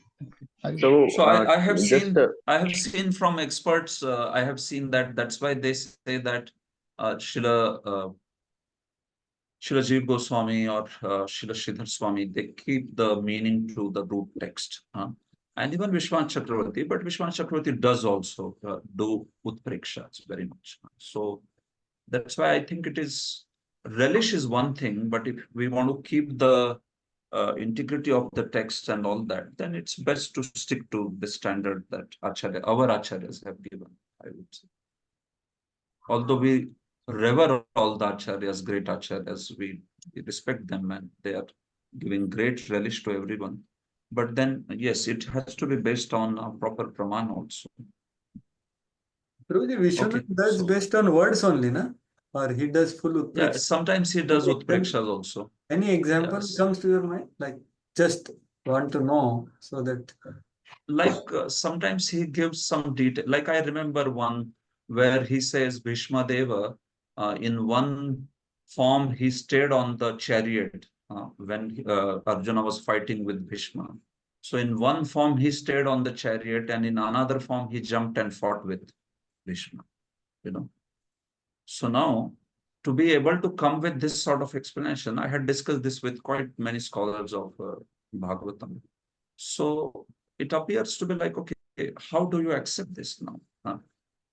Because yeah, he connects it to one word over there, but still it has to be based on some sort of shastric thing or like that. So his point is of Lord is so much Vyagra, he had so much concern to protect that Vijay Rath Kutumba, that even when he is attacking Bhishma, he is not ready to leave the chariot. So he continues to stay there. And in another form, he jumps and goes away. And this way.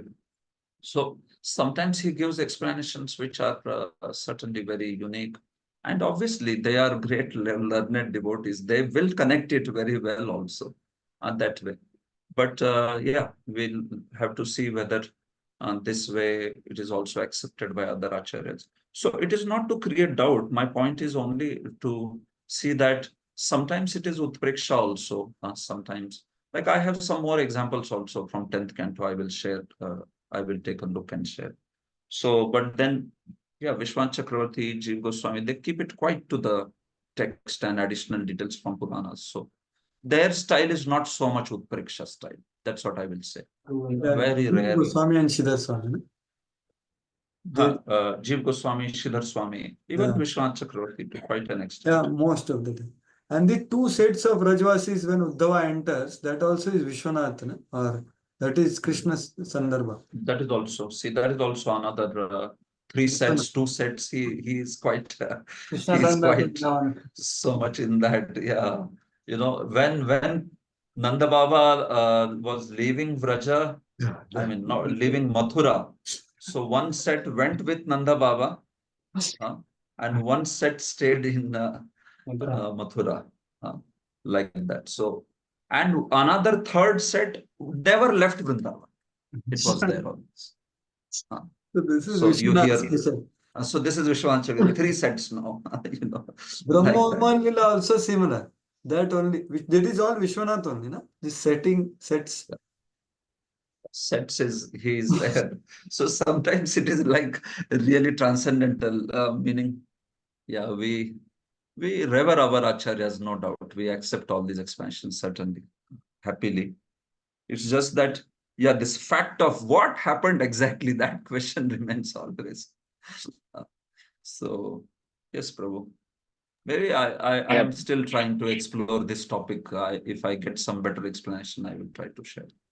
But in no case we disregard any explanation, because these are very exalted acharyas. So we relish, we accept them, whether the Leela has happened in their meditation or it has happened in that matter actually, whatever, it is very relishable for Vaishnavas. That's so. Okay. Thank you so much. Prabhu, one last, this Kala Beda and Parshad Beda. So many questions, huh?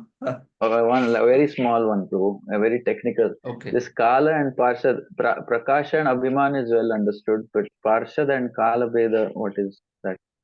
Parshad is, Prabhu, his associates also manifesting in multiple places. That is Parshad. Parshadas are themselves showing Prakash. That's the point. That. And Kala And Bhaito, you understood. no, he Oh, Kala Bhaito, you manifesting in didn't understand. different times. No, different times, Yeah, he's manifesting different times.